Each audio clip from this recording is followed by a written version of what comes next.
went to Berklee College of Music as well, just at a different time as us. And he joined as our new bass. We actually used to have a different bass player. And Luke joined as our kind of newest installment and played on this entire record. But yeah, the three of us, myself, Corey, our drummer, and Jahan, our guitarist, I met our guitarist in high school. I've known him for like the longest, and I met our drummer at music school. And then Luke out here. Nice. That's rad. So are you guys just recently signed to Revival, or has this been something that's been a while? Whoa, crap. Sorry. That's my bad. Huh? No. Oh, sorry about that. Never see anything. Yeah, it was good. Flash of light. Good on our end. We're new. We're super new. Just got signed just a couple months ago. Yep. Fantastic. So I noticed that, what is his name? Jim Kaufman. Mm-hmm. Yes, that sir. He's your producer. That guy is a beast, man. He's done a lot of good stuff. Yeah. I would go after him as a client, but he already has management and Pretty spoken for. Yeah. He's a very, very talented man. He's definitely looking to be that next Rick Rubin type of. I mean, he could be. There's no reason that he couldn't be. I think proximity and the choices that he makes. I don't know what his going rate is these days, but it should be higher than it is. He's got a great setup. So. Yeah. Dude, you guys are a fucking rad band. I'll admit that I didn't Thanks, know man. that much about you. Haley from Revival reached out, asked if you could be on the show, and just sort of worked out logistically that I had a spot. But, to be fair, I don't just take on any band. I want to make sure that I believe in what you guys are doing and that I actually like the music. And so I was like, yeah, let me go check them out. So I watched a couple videos. I'm like, oh, these are all like my favorite bands. I love just rock and roll at Queens of the Stone Age. I love Tool. I love Circa Survive. I mean, there's obviously the Circa kind of vibe with you guys. But I mean, there's like Jimmy Eat World vibe. There's like Sunny Day Real Estate. I mean, there's a ton of like old school when emo used to be good. Like, you know what I mean? Like early Jimmy Eat World, early Weezer, early like Texas Is the Reason. All these bands that we grew up listening to. Yeah, for sure. Huge We've always been listening to those types of bands. I think it's always sort of just been in our taste, and we haven't stopped. So yeah, kind of making the music that we like. But yeah, thank you so much, man. I really appreciate that. I'm a huge fan. I mean, I watched I think you only have one video that I saw, but I thought it was really good. And that single that you have out is really great. Remind me of the name of that song. Terror? Terror. Yes. Oh, yeah. Really cool song. Super cool song. Thanks. Are you guys getting traction for what you're doing? Is there anything that you're trying to do to get more traction? And Yeah. So we've actually been super fortunate. We've been on, just got on K-Rock, Locals Only, which is our FM radio station here in LA that sort of has been big for breaking bands like AWOL Nation and stuff like that. I've heard of it. And which has been awesome. And they've been really good to us. We got on there last week for the first time, and then this week again for the second time, this week making it onto the top 5. Which is kind of crazy for us just because we like just released the song and was on there for the first time. Have some of our friends are also on the stage at the same time. We're just like insane bands. So to be like kind of up there with like, on the same heading with like Young the Giant and stuff like that was and it's just the first single. Like we have a bunch more to release. We have so much more that's still to come. We were not expecting at all any like this kind of, like we've been really lucky with like write-ups and stuff like that. So it's been cool so far. There's definitely been traction. I'm really excited about some of the videos that we're planning, some of the singles that we're planning. I think people are going to react to it really well. And I think you fall into this category of genre of a band where like it's really up to you how you want to do it. I think it's advantageous to be a stripped down jeans and t-shirt Foo Fighters look kind of band, or you can be completely visually heavy like Nine Inch Nails and Tool and have that part of like the packaging for the band. And I think because of the way that your music comes across, it's really up to you. Yeah. And I mean, if I manage you, I would insist that you went heavy on the visuals for sure. I think that you guys have an aesthetic that is flattering to that kind of visual aesthetic, but then again, it's like, it's not there's nothing missing in the music. There's no quality of emotive thing that you guys are doing that, you know, that like requires something else to hold the music. That's a good place to be as a young band. For sure. Yeah, we're just trying to build on that. That's we're pretty excited about our new live show. We do have visuals for our full live set now that we're all pretty happy with, and great. He's actually been pretty. Luke, our sitting right next to me, is not going to tell you because he's not going to tell out about himself, but he's an insane animator and has actually been responsible for all of our live visuals. Oh wow! That whole aspect of kind of our live show, which has been a really big thing because we're, although I mean the performance is really, really important to us. Visuals are as well. We're all visual people, and I think all of us consider ourselves musicians before we do performers. So it's really important to us to still deliver some quality of like visual appeal and excellence. You know, something to people to walk away with a memory. You know, absolutely. So I think that it's visuals are super important to us as well. They're important to everyone. I mean, they're important to everyone today, for sure. We don't have the prettiest faces, so we just have to, like, you know. Yeah, we got to rely on something. I don't want them looking at my face when I'm playing. So. I'm gonna look at Tool. You don't even see what the hell the band looked like. Right? They understand. There's some funny looking people too. They understand. Yeah. Well, that's why we're all in bands. I mean, I grew up touring and being in bands too. I mean, I'm a pudgy Irish looking twerp. Yeah. I married way above my, you know, my wife. I don't know why she's with me. I'm a goddamn little leprechaun. Nice. For some whatever reason, she married me. It's the trick. Yeah, I was gonna say there's a really good YouTube account that I've been checking out lately called, I think it's Music MBA, like, you know, like a degree, a bachelor's degree, and he basically just goes and dissects how a band gets successful and what they did. So like the last one, and it doesn't matter who it is, and it'll be anything from bands that you like to bands that you don't like, but the point is what the band did to get there. So like the last one he did, he dissected Slipknot of all bands, and like how they work so hard on the visuals, and I mean obviously the fucking 9 dudes with these nicknames and they got numbers on their jumpsuits and the fucking mask and all that can be super corny if it's not done right. But they did it with complete sincerity, whether you like it or not. That's not the point. Obviously a lot of people do like it, so it worked. But they backed it with real music. Again, if you like the music, cool. If you don't, whatever. But it's real. It's an actual, like, there's a message, there's a vibe that someone out there, a 15-year-old kid in Iowa, is definitely going to believe in. Right. And it was fucking fascinating. It was like 15 minutes of like this guy just breaking apart this band that I never really even gave that much thought to. I'm not the biggest Slipknot fan, so it wasn't really for me. But like, it was really eye-opening. Like, oh my god, they deserve everything they fucking have. These guys busted. They spent $40,000 on their first record before they were signed. Right. Yeah, you know, that's dedicated. No one does that anymore. They still got it was Ross Robinson that did their first major label debut, right? Yeah, I believe so. I think so, right? Yeah. They got straight to Roadrunner for their debut LP. Yeah, and the guy that signed them from Roadrunner, his name is escaping me. He's like a legendary A&R guy. Right. And he signed every fucking metal band from those. Yeah, right. But I don't know what's going with that. Oh yeah. Anyway, just the packaging and that you guys have so many options, especially such a young band. You know, that's an exciting time to be, man. It's exciting. It's a different beast than it was even 20 years ago when Slipknot was first coming out, because there was still MTV, which was a direct pipeline for a lot of visually minded bands. Yep. There was I think it was Yaron Lanier,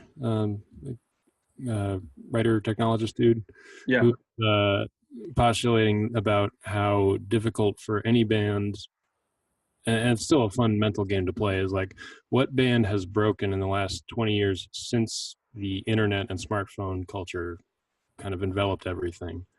What band can exist on its own? And most of the rock bands in the conventional sense that we might think, a lot of them broke, late 1990s. And then after that, in the post MySpace world, it's very difficult to find traction. I know.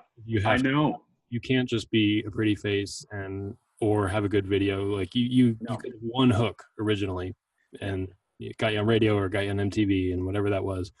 But now we're in this much more kind of open environment where you need to have YouTube hits and Instagram followers and Facebook likes, and it's become so much more of a hustle in something that doesn't necessarily involve the music, which I know how dedicated your followers are. So it's like, how do you create a cult?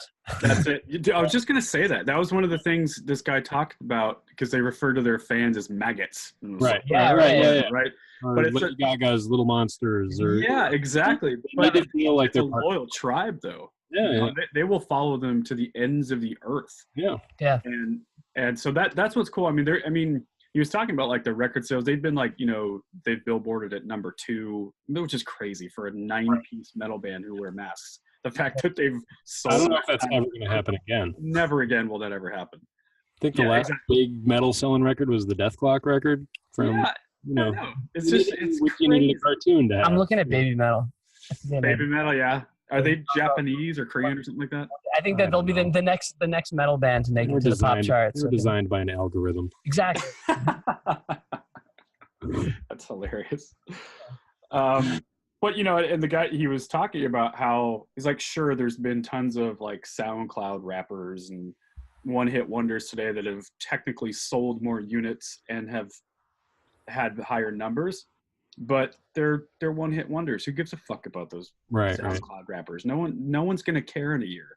And the public's gonna been around for 15 years. They're a legacy act at this point. That's right. So, well, I never thought I'd talk about Slipknot so much on one episode in the first 10 minutes. This is great. Good start, James. Good job. Yeah, Wait and Bleed was a jam. I like it. I have Slipknot songs. I do.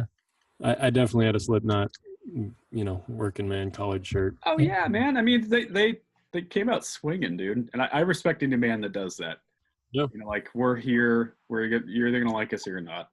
All my favorite metal bands are that kind of like eccentric, like Dillinger's Escape Plan and a band called Botch from Seattle. Oh yeah. Yeah. Oh yeah. So the guy from Minus the Bear. Yep. Yeah. Dude, huge fans of that kind of stuff, or even like old Mike Patton, some Faith No More, and Mr. Bungle. Oh yeah, man, for sure. How old are you guys? You have like the same taste in music I do. I'm 34. There it is. I am 29. Yeah. Okay. So we're all in that like 90s, late 90s was the best time of all time. Yeah. I kind of getting that now though. I kind of miss the whole emo wave though. I mean, I didn't. All the whole, like Circa Survive point of reference that these guys were harping on, like I didn't even hear about that band until I joined this band. Yeah, really? I was a ska kid. I was like ska, and I feel like a guilty pleasure of mine.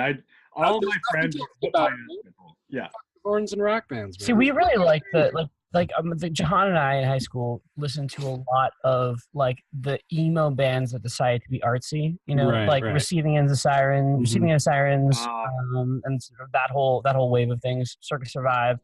Then Seosin got a new singer and it was terrible. Yeah. And it was just like I shouldn't say that. I shouldn't just shit on other bands or whatever. Terrible. Listen to the show anyway. It's fine. It's just fine. Why are we here? It's right here. I was just trying not to scare you guys. There's a lot of people listening right now. Nice. But so we all listen. I think we just listen to sort of the outskirts, like the rejects of emo. Actually, Jahan listens to a lot of Taking Back Sunday. Yeah, he has like some actual Taking Back Sunday influences. You know what I don't like about those band names of that time? What? They're fucking horseshit names. Like they don't mean anything. Like the MySpace era. Like tomorrow is forever. We are the tomorrow. Like what? What are you saying? They're closer to like political platitudes than I think it was like after a breakup. It's like, Sunday was hers. So exactly. Sunday used to belong to Regina, but now Regina's no more, so I'm going to take it back. Statistically speaking, Thursday is the rainiest day of the week. Thursday. So we're Thursday now. Yeah, we're Thursday. It's so disgusting. But we all loved it, so what are you going to do? Yeah, I missed the boat. I don't know. I don't know if I need to do some listening. And My Chemical Romance had some gems, I say. Like they did, man. They were. Who doesn't like Helena? Helena was a great tune. They definitely, every time they came in on the radio, just everyone's inner sadness. Yeah. Mm-hmm. Good job, Luke, on the mic. Yeah, right. He's on it. You guys are pros, man. I can't tell how many times I'm having to go closer to people. Yeah, what do you got? SM7 right there? Is that what that? 7B, yeah. Yep. It's trustworthy, man. They're nice and cheap, and you can throw them around. And Michael Jackson, Mike. Good enough. Yeah, dude. I mean, Joe Rogan podcast on one of these, and he's the biggest podcast in the world. That's what Luke called it. He's like, you're on the Joe Rogan, I'm on the Rush Limbaugh. The Joe Rogan. We got a. Who's going to be there's the MD 421. That's the George Harrison. So Perfect. George Harrison. He's my favorite Beatle by far. Who would you want to be the most? No. So, okay, here's a defining question. Even though I think this is a bullshit question, I'm going to ask it anyway. How's that for a setup? Now, do you prefer, if you had a gun to your head, are you a Rolling Stones person? Rolling Stones. Oh, wow. Rolling Stones or Beatles? Is that what you said? Yeah. Oh, fuck. Really? I can bullet point. It really depends on the day, dude. I will convert. Yeah, I know. Luke is like on it. Okay, see, this is why I think I like Luke. Okay, I'll say Stones because more of the Stones catalog I like than the Beatles catalog. A larger percentage of the Stones catalog. Okay, before we hear Luke's whiteboard breakdown here, because I want to hear it. Here's what I'll say about this topic. I wouldn't say that the Beatles are my favorite band, but I think they're the best band. Okay. Now that there is a difference there. There's a huge difference. I think they were the best at being a band. Okay. We get into the semantics of this. Okay. Yes, but the Stones are clearly the cooler band. Yeah. Their music's cooler. There's like a white hat versus the black hat. Like they put on the dark hat. They shot up heroin. They were way cooler. Right. Much cooler. Okay, but when you say the Beatles were the best at being a band, I think that the Beatles, I mean, for one, there wasn't a lot of bands doing it prior to them. So they kind of invented this thing that we know is like the touring. They broke the mold. Yeah. So for that alone, we got to tip our hat to them. Right. And I think that they were all original members. No one counts that first drummer before Ringo. That doesn't count. Right. But like that they were a gang. They were loyal to each other. And that they didn't do anything without each other, even though, like poor George Harrison, right? He wrote all these great songs, but I remember hearing him in an interview say, like, "Yeah, I wrote really good songs, but I was in a band with John Lennon and Paul McCartney. At the end of the day, who cares? They were the best songwriters of all time." Fucking Ringo got a few past the goalie. Yeah, dude, more hit songs than I'll ever write. Yeah. But with that said, like they still cherished each other as human beings, and I think that like I don't know what I'm saying. I just feel like they respected the band, even though Ringo Starr wasn't like the best drummer of all time, wise. I still think he's one of the best drummers. I'm a drummer, and I love that he wrote hooks. Like Dave Grohl is probably my favorite drummer of all time, but he's like the modern Ringo. He just hit harder and cooler, with more conviction. But like he took that hook thing that Ringo started. I don't know. I think they were just the best at like writing pop songs for the world to hear and to fall in love with, and they kept evolving as a band too. Right. Yeah.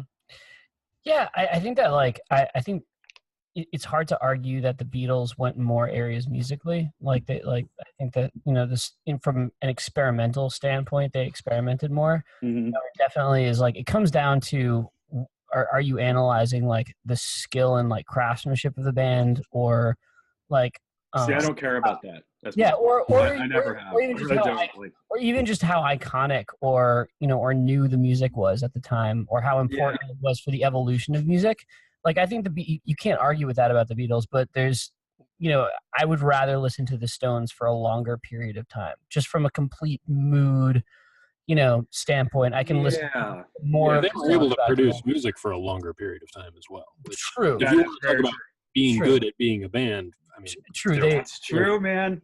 Their personalities together a lot better. But technically, you're right. They are better at being a band by timeline alone. And you can, and to me, you can hear the Beatles music. You can hear like the the disagreement in some of their songs. Oh yeah, the passive aggressive. Yeah, I mean, John Lennon called like "When I'm 64" like a Paul McCartney grandma song. You know, like that's crazy. He hated like a lot of Paul McCartney's music because it sounded really like old and just kind of boring. And you think about what a Lennon song is, it's like super psychedelic, really out there, you know? Yeah. So honest. Yeah, some of that fight is, I think, what I like the most about a Beatles record. And some of that fight, I think it just makes it kind of weird sometimes, but that's why it's fun to follow. Honestly. All right, Luke, let's hear your whiteboard of the stuff. All right. Well, I'll address what's been said about the Beatles so far in this conversation. Fair enough. We'll go on from there. The Beatles were definitely the biggest seismic event in pop rock music. They're coming along, and I just think they just overturned the whole apple cart, fucking the door, and the world followed them. Right. So they definitely have that in spades. The fact that they were a band for 7 years, maybe 8 to 9, if you want to count the Hamburg. That's the other crazy thing about them. It wasn't that long. The breadth of music they were able to produce in the time they were together is astronomical. Yes. I think what speaks to me most about the Beatles is how much they revolutionized production, and with George Martin in the studio, and just that moment when after they did that tour through the States and they're like, we don't want to play live anymore because screaming too loud and no one's. That's the other thing. I don't want to interrupt you, but that's another huge point that people don't like to talk about. They basically didn't tour. They didn't tour. They toured for like a year and a half or 2 years. If you're talking about being in a band now and you want to lionize a band that never toured, to be one of the biggest bands of all time and to sit at home and collect checks. They sat in the studio and made recordings. But they weren't in a van with a bunch of sweaty bros the way we have. That's what we think of as working. Yes, exactly. So to me, I love them from a recording standpoint. But then when you look at a record like the White Album, where they're like, okay, everyone's going to write their own songs, and we'll give free reign over whatever songs they want to write, and we'll just put them on the record together. That is the least cohesive record I've ever fucking heard. Agreed. And there's some great songs on there, and then there's just a bunch of songs. You could hear them not getting along. Yeah, you could hear them like not. That's right. In a way that wasn't really productive. There's some great songs on that record. Don't get me wrong, but I'm such a believer in the album as an entity of art and an artistic statement of a band at the time of making it, and that is not a very cohesive record. Right. And that was one where each individual member of the band got to throw their uninhibited 2 cents and make the record. Right. That said, I mean, it's take your pick. Abbey Road, Revolver, Sgt. Pepper's, they're fucking phenomenal records. Pretty dope.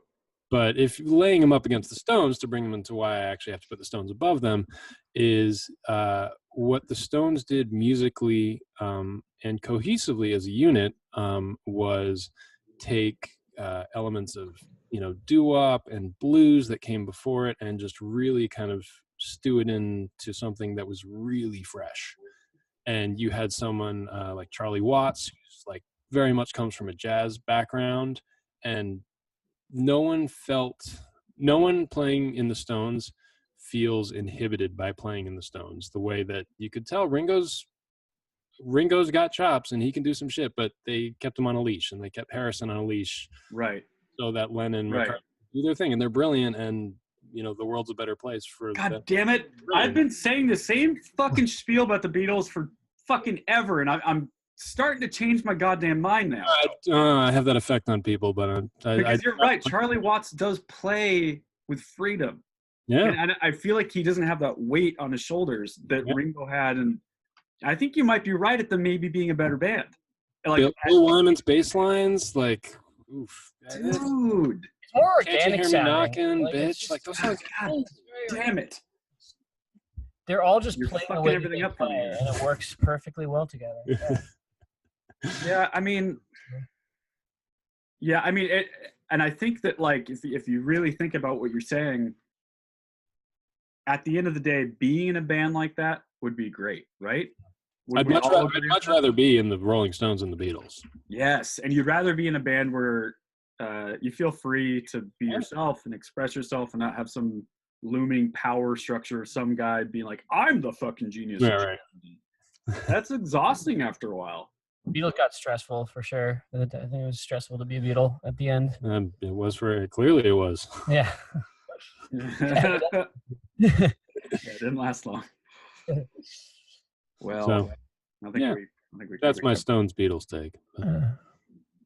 Well, so what do you guys, are you hoping for, as far as this thing can go? Are you guys trying to tour and play? We're in this for the long haul. We're playing the long game. I mean, Yeah, we recorded the new record, which hopefully, fingers crossed, is coming out early next year.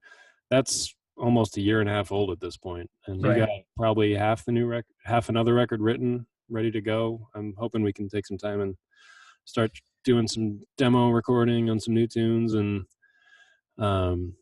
it's we're playing the long game. Yeah, I think one thing that's kind of weird about us is that we're just like always writing music. We don't kind of do that like, oh, it's time to write a new record. We just keep writing. I think it's the way to be. I think that's actually a mistake a lot of bands make, is they go in these like, well, now we're in this time. Now we're in the tour mode. Thou shalt not write. And all we do is just regurgitate the thing we did 7 years ago. It's like, that's disingenuous. If you're a real musician, you're always creating. So. You're always creating. I mean, that's the best part for me. I mean, I love playing huge shows, like in front of a ton of people. I actually don't even like playing in front of I'm not one of those people, I just want to play, dude. Like, no, what's cool about it for me is to play really well and to play in front of as many fucking people as possible. Otherwise, I don't really like bar shows. They're fun every once in a while, but I don't give a fuck. I don't want to pack up the van and drive to Montana to play in front of nobody. I want to get on a good tour. I want to make a little bit of money. I want to play in front of as many people as possible. But other than that, I love writing music. Like that's the thing that's so fun. Yeah, I think that's kind of what we're definitely in it from. I think that the performance aspect for us has been, we absolutely love playing live and we love performing, but it's all kind of just a means to get the song across. Right. For us, like you said earlier, it's the job part. Yeah, it's the job. Exactly. Yeah. It's time to clock in and actually earn your keep. Yeah. And it's a trickier part, especially in the music industry now, for what it is. I know, man. So how do you guys feel about the current state of are you hopeful about the industry, or do you feel a dark cloud is among us and everything is terrible? The clouds rolled in over a decade ago. Yeah. Yeah. I'm not. This is a very expensive hobby, and it has been for a very long time. So. That's right. Yeah. If we had wanted to get off the pot, we probably would have by now. So we've just been sort of shitting this whole time. So yeah, right, exactly.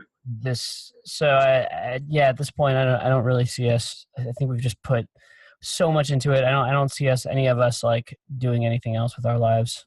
Right. Yeah, and that's when you found the right guys too. Is your lifers willing to go all in, because we all went to music school, and there's so many friends that the older we get, every year they get married or they have a kid, and it's tougher. And I get it, because there's not a lot of money in this industry, but student loans are no joke. So I never quite understand that. But I always equate it to, you guys ever seen that movie, Way the Gun? Yes. Christopher McQuarrie movie. Yeah. The two hoodlums kidnapping. Is that Benicio del Toro, maybe? Yeah, and Ryan. Yeah. Right. Yeah. The conversation James Caan has he's like a bag man, and he's over the hill, and he has this conversation with these young bloods about, like, if you see an old guy like me in this rough industry, I'm here because I'm a survivor. And that's right. Like being an aging musician. Like, if you're still doing music, you're a survivor. And yes. You've seen some shit. You're carved out of wood at this point. You're completely calloused. Still there. And you're still there. You're still doing it. Yeah, man. We're survivors, and that in and of itself is bodes well for us, I believe. I think so too. I really do, man. And I don't know what kind of touring you guys have done, but I've done a lot of back in the MySpace days, we did like a MySpace Records contest. Who's going to get signed from MySpace Records?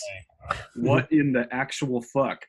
But we took it really seriously and we tried real hard. And like, you know, we're playing with these swoopy hair emo kids with lip rings who clearly don't give a fuck about actual music. They're just, you know what I'm saying? You remember those days.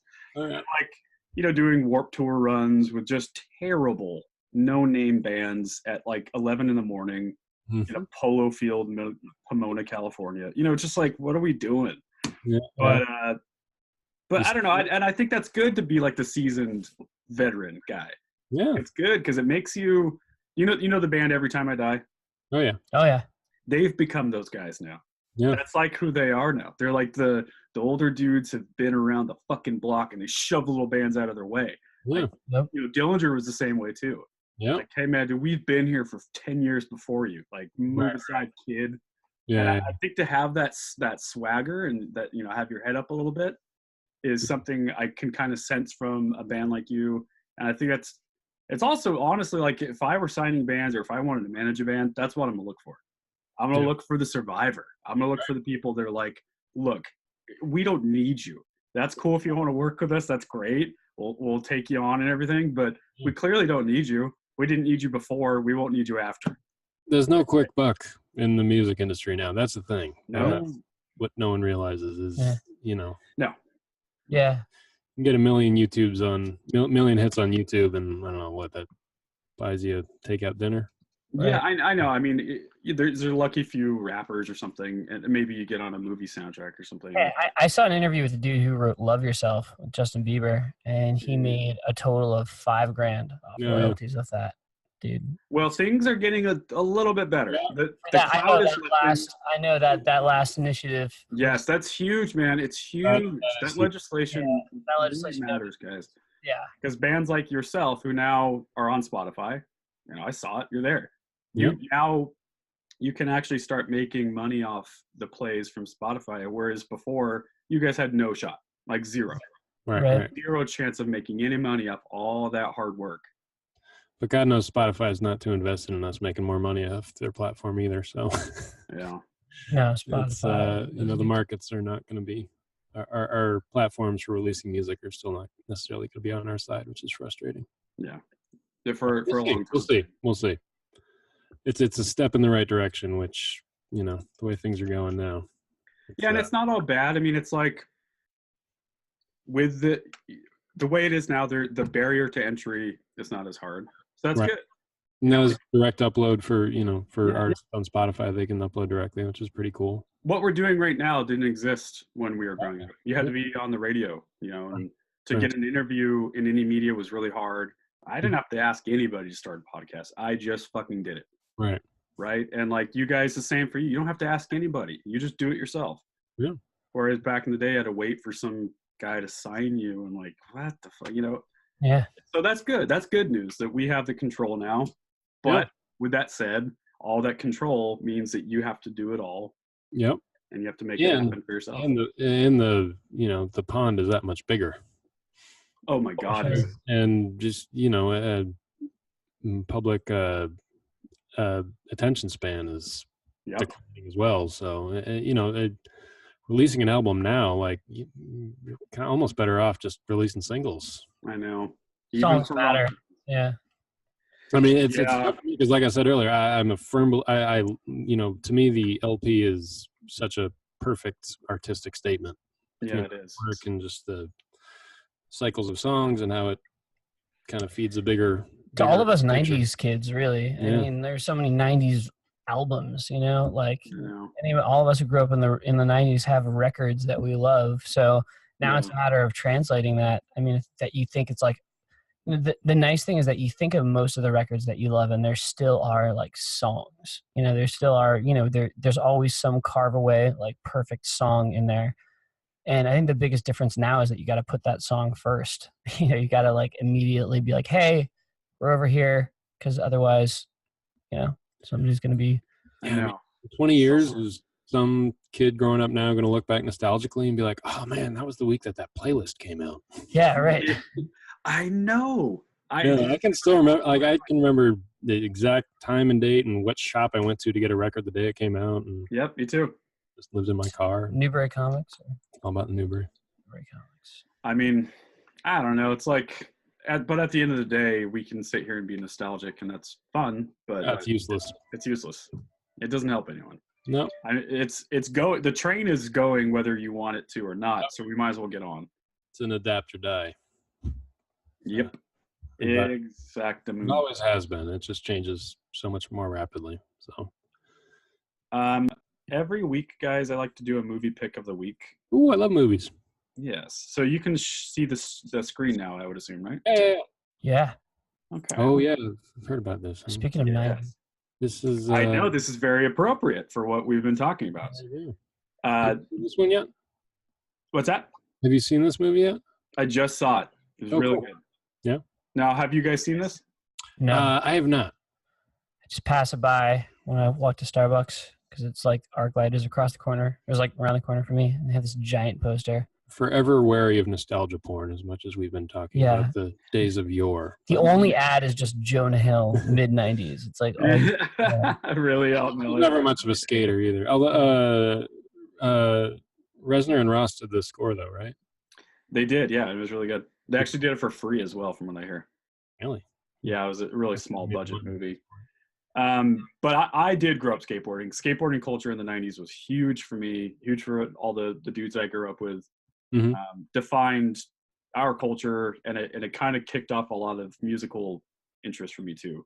Cool. Because of that, I listened to a lot of hip hop. Because of that, I listened to a lot of punk rock, like No Effects and Misfits and all those bands back then. Yep. Was really because I was watching 411 skate videos and on VHS, by the way. Right. So yeah, let's watch the trailer together for mid-90s. Cool. Let me know if you guys can't hear it. Oh, we got it.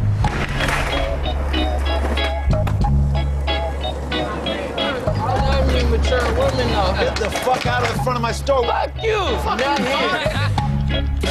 Yo, I'm out. Stay out of my fucking room, Stevie.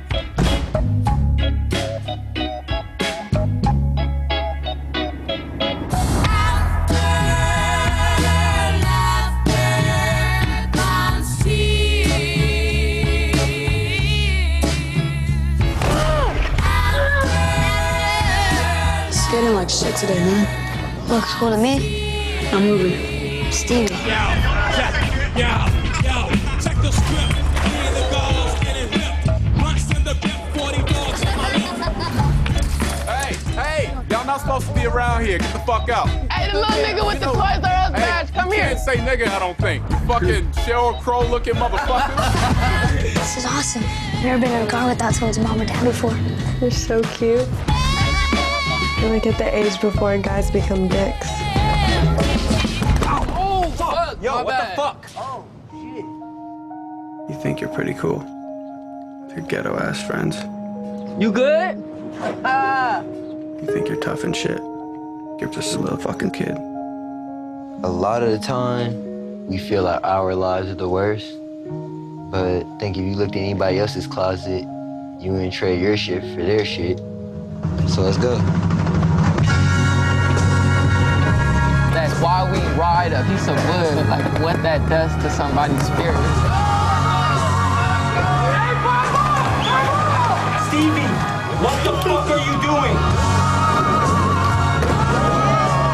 I'm fucking taking your shit! Yo, Stevie fucking insane. Fuck him.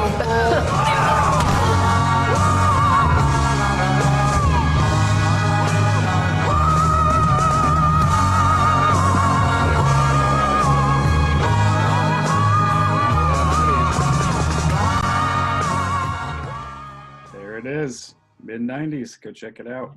Cool. Yeah, it was really good. And like all the kids that Jonah Hill found for the movie, they were all like, so like the little small kid that's kind of the star of the movie, he was just some kid that he found at a skate park.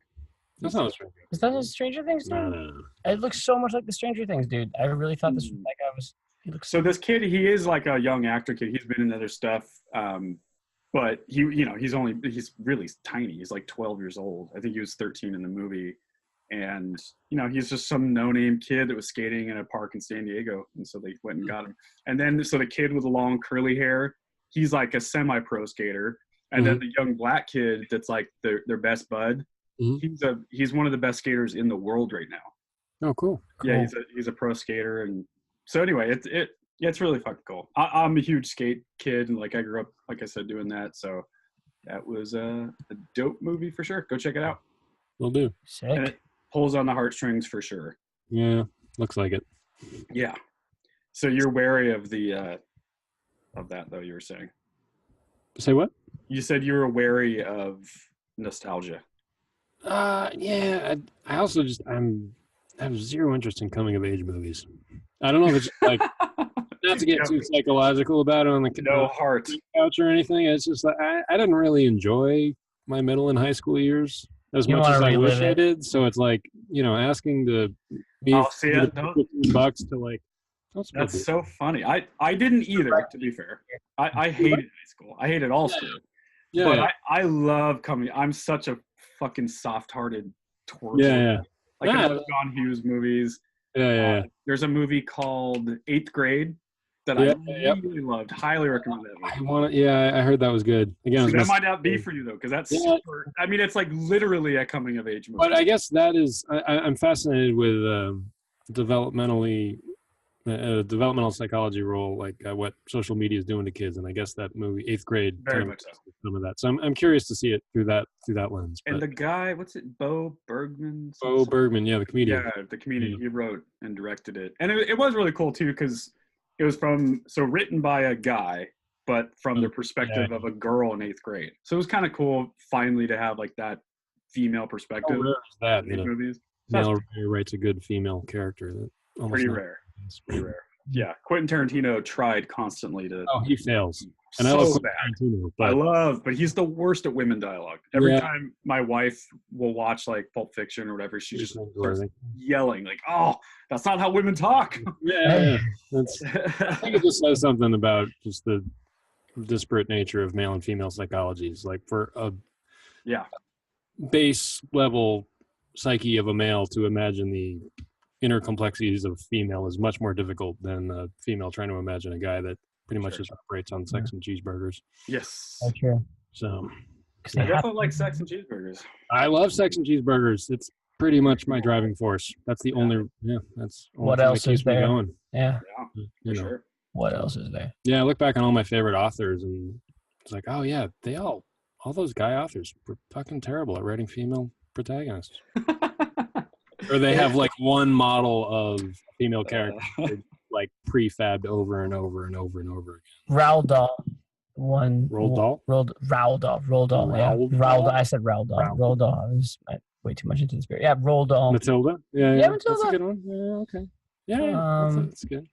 Who are some of your favorite authors? Growing up, I was a huge sci-fi kid, so I read like everything like Philip K. Dick, Kurt Vonnegut. Kurt Vonnegut, dude. All about the Vonnegut. Fucking love him. Haruki Murakami was big for me too. And fucking love them all, but you look back and like, yeah, they'd never really wrote a good female character. Stephen King did some good stuff, actually. Stephen King did okay. Yeah, he was on a lot of coke when he did okay, though. Yeah, well, you know. A lot of booze and coke. Yeah, he's one of my favorites, though, man. Super underrated. Yeah, man. So I was the oldest kid, and I was pretty protected by my parents, and they were like, "Oh, you're not 13, so you can't see a PG-13 movie. Read a book instead." So, gotcha. Like super perversely curious about all that horror shit, and I was like, "All right, cool. I'll just read it in 7th grade." And dude, it is. By the time I got to high school, I'd read every single book Stephen King read in it. Wow, life, man. I mean, I still hadn't seen a PG-13 movie, and then when I do finally get around to seeing Jurassic Park, it's tame as shit. Yeah, you're like, wait a second. I've been reading. I read this book in like PG-13. Michael Crichton wrote about holding his intestines down by a fucking Dilophosaurus. That's fucking hilarious. Your parents are like, no, you're not old enough to watch a PG-13 movie, but we'll let you read every Stephen King novel ever written. That's crazy. Yeah, well, Oh, that's parenting. I actually got you into reading. Yeah, no, I bless my parents. Absolutely. If I raised kids, Jesus, that's what I would do. Now, what do you think of the new It movie? I thought it was really fucking well done, actually. Me too. I loved it. I mean, fucking loved it. I love horror movies, and it was definitely like very much in the jump scare farm, Yeah. but it was like A-game jump scares every time. By the way, you have to admit it's a bit of a coming of age movie. Oh yeah, but hey man, if you wanted me to watch a coming of age movie, put some fucking human clowns in there. There you go. Get I know followed. how to pull you in. Yeah. Have some creepy clown. So I went out trick or treating with my niece and nephews and sisters and stuff, and we're walking through this suburban neighborhood that couldn't be more like typically suburban. You know, there's kids everywhere. In Portland, right? Yeah, the suburb of Portland. Which hood? Out in like the Beaverton, Hillsborough area. Yeah. Okay. Cool. So you know this area? I lived out there I finished up college out there, and mostly lived in Foster Powell. Oh, okay, cool. Yeah, nice. Very cool. So anyway, we go across the street and we come to this house, and on the garage door is you'll float too. And we're like, oh fuck yeah, it's the It House, because I remember from last year. Yeah, right. And then like there's this it's not a real kid, but it's like a fake kid bending over into the sewer with the audio of the movie playing. And then in the bushes, the dad just stands there like a clown, and he looks perfect. He looks just like Pennywise with a fucking red balloon. And kind of creepily walks through the lawn. Like, it was so good. And kids are just like losing their minds. Everyone's recording with their phone. And I mean, that's what horror does, man. Like, I don't understand people that don't like horror movies, right? Like, oh, it's just too scary. I'm like, what? Are you a fucking pussy, or what are we doing? It's hard. I mean, it's fun. It's hard to get my girlfriend into, man. I've been trying. It's hard to get. It's a bummer. Well, my wife and I watch every horror movie ever made. I love them, but it's it's from a cinematic point of view. Like, horror movies exist to actuate on one emotion, and that's fear. The same way that we watch a comedy because we want to laugh. So if you don't like being afraid, you're not gonna like horror movies. If you don't like being disturbed, and that's one of the I guess you're right. Taste, because it's like, well, okay, everyone likes. No one says I don't like comedies, because that person is a fucking lizard who doesn't like to laugh. Yeah. No, they're a serial killer. I get people not liking horror movies, but but I mean, it's such a wide genre. I just feel like that's saying you don't like ice cream. It's like, what do you mean? Like, there's got to be a flavor that you do like. I mean, horror is anything from It to Shaun of the Dead. I mean, Shaun of the Dead is one of the funniest movies ever. Right. What did you think of Hereditary? Of what? Hereditary? Oh, I loved it. Yeah. I've seen it at least 3 times. I love it. It took me the second time to like it. The first time I was like, don't really buy the whole mental health angle. And the second time I was like, all right, I sort of got it. I just loved that it was like most of the movie was just a story about a family, just kind of sad. It's better as a horror movie. It's family trauma. It's better if you don't think about it from like the whole psychosis, See, I felt very Stephen King vibe from that movie. Like, it was like kind of Shining, the way that it's just kind of scary because it's scary. It's not exactly. That's when you enjoy it the most, I think. It's just because it's like it has really good scares. Until the ending. Then they just ramp it up to 150 miles per hour where it's like I laughed out loud at like the girl, the statue with like, because it looked like something from Disneyland to me. It's it was so funny. Yeah, like the ending. Yeah, the ending when they go to the little tree house, and then she has like the whole thing. Spoiler alert. Sorry. Yeah. Well, we didn't ruin too much, but it does get pretty nutty at the end. It's pretty great. Hey, you know what about spoiler alerts? It's been out for a while. That's your fault if you haven't seen it. Haven't watched it. True. Yeah. Get your shit together. Yeah, it's true. I had someone give me shit about ruining the movie Forrest Gump the other day. Oh, what's there to ruin it? What is A, what are you talking about? B, it's been out since we were children. That's time to get on it. Yeah. What's the big twist ending of that? Like, what would ruin? Forrest Gump is Kaiser Soze. Oh, I didn't get that. And he was dead all along. Oh, that makes sense. Yeah, you have to watch the director's cut. God damn it. Now everyone says Kaiser Soze. I think of Kevin Spacey, and then I think of Kevin Spacey being a creep, and then I get depressed. Little asshole. Yeah. God damn it. R.I.P. Why all the good ones? Louis C.K., Kevin Spacey. Can't quite put them in the same category, though. No, you really can't. I don't know why I just did. It's not even the same universe. False equivalency there. Yeah. I mean, Louis, he's still being a creepo, for sure. There's yeah, for sure. Creeponess going on. I don't know if we're ever going to get him back. I do miss his stand-up, but... Oh, he's one of my favorite. Who are some of your favorite stand-ups? Louis? Yeah, I Bill Hicks is probably my number one. That's pretty cliche. Dude, did we just become best friends? Yeah, probably. Kurt Vonnegut, Stephen King. We're 35 and jaded. Yeah, no, I always say I learned philosophy from Bill Hicks, language from George Carlin, and history from Eddie Izzard. Fantastic, man. That covers a pretty good base of That's a good base. Comedic lens. I love Bill Hicks. I'm a Bill Burr for sure. Yeah, Bill Burr is great. Boston Love. Patton Oswalt. Oh yeah, Patton. His last special was amazing. I'm really into John Mulaney lately. Yeah, he's like a class. He's got like an Classic. old 70s classy. Put on a suit, kill the jokes. Yeah, just very consistent. That very one. clean, and yeah, he's. Speaking of John Mulaney, have you watched Big Mouth, the Netflix series? Yeah, I haven't seen the new season. I haven't seen the new. Yeah, me too. Dude, it's the new season's like twice as good, maybe or more. I mean, it's just they took that a great first season and then just fucking hit it out of the park. Well, yeah, no, it's so good, man. I'm waiting for a long work trip to knock that one out on a plane. Yeah, I like Nick Kroll too. He's hilarious. He's not really like a stand-up comedian, but I couldn't really get through that special they did together where they were. Oh, I loved it. The Oh Hello. The old Jewish guys. Yeah, I thought it was funny. Yeah. I mean, it's definitely very specific. Yeah, it's niche. But you have to admit that like that's pretty rad that that's on Netflix today. Netflix will take anything, man. Yeah, I guess that's like saying it's on the world. They're just a dumping ground. They're right. Entertainment industry subsidy. You said something earlier about attention span, getting lower and lower. So apparently Netflix now is signing comics, because they do it a lot of specials. Yeah, they wanted to do it. And now they want them to do like 30-minute specials. Yeah. Because the typical like hour-long special that we grew up watching or more is too long for people now. Oh, yeah.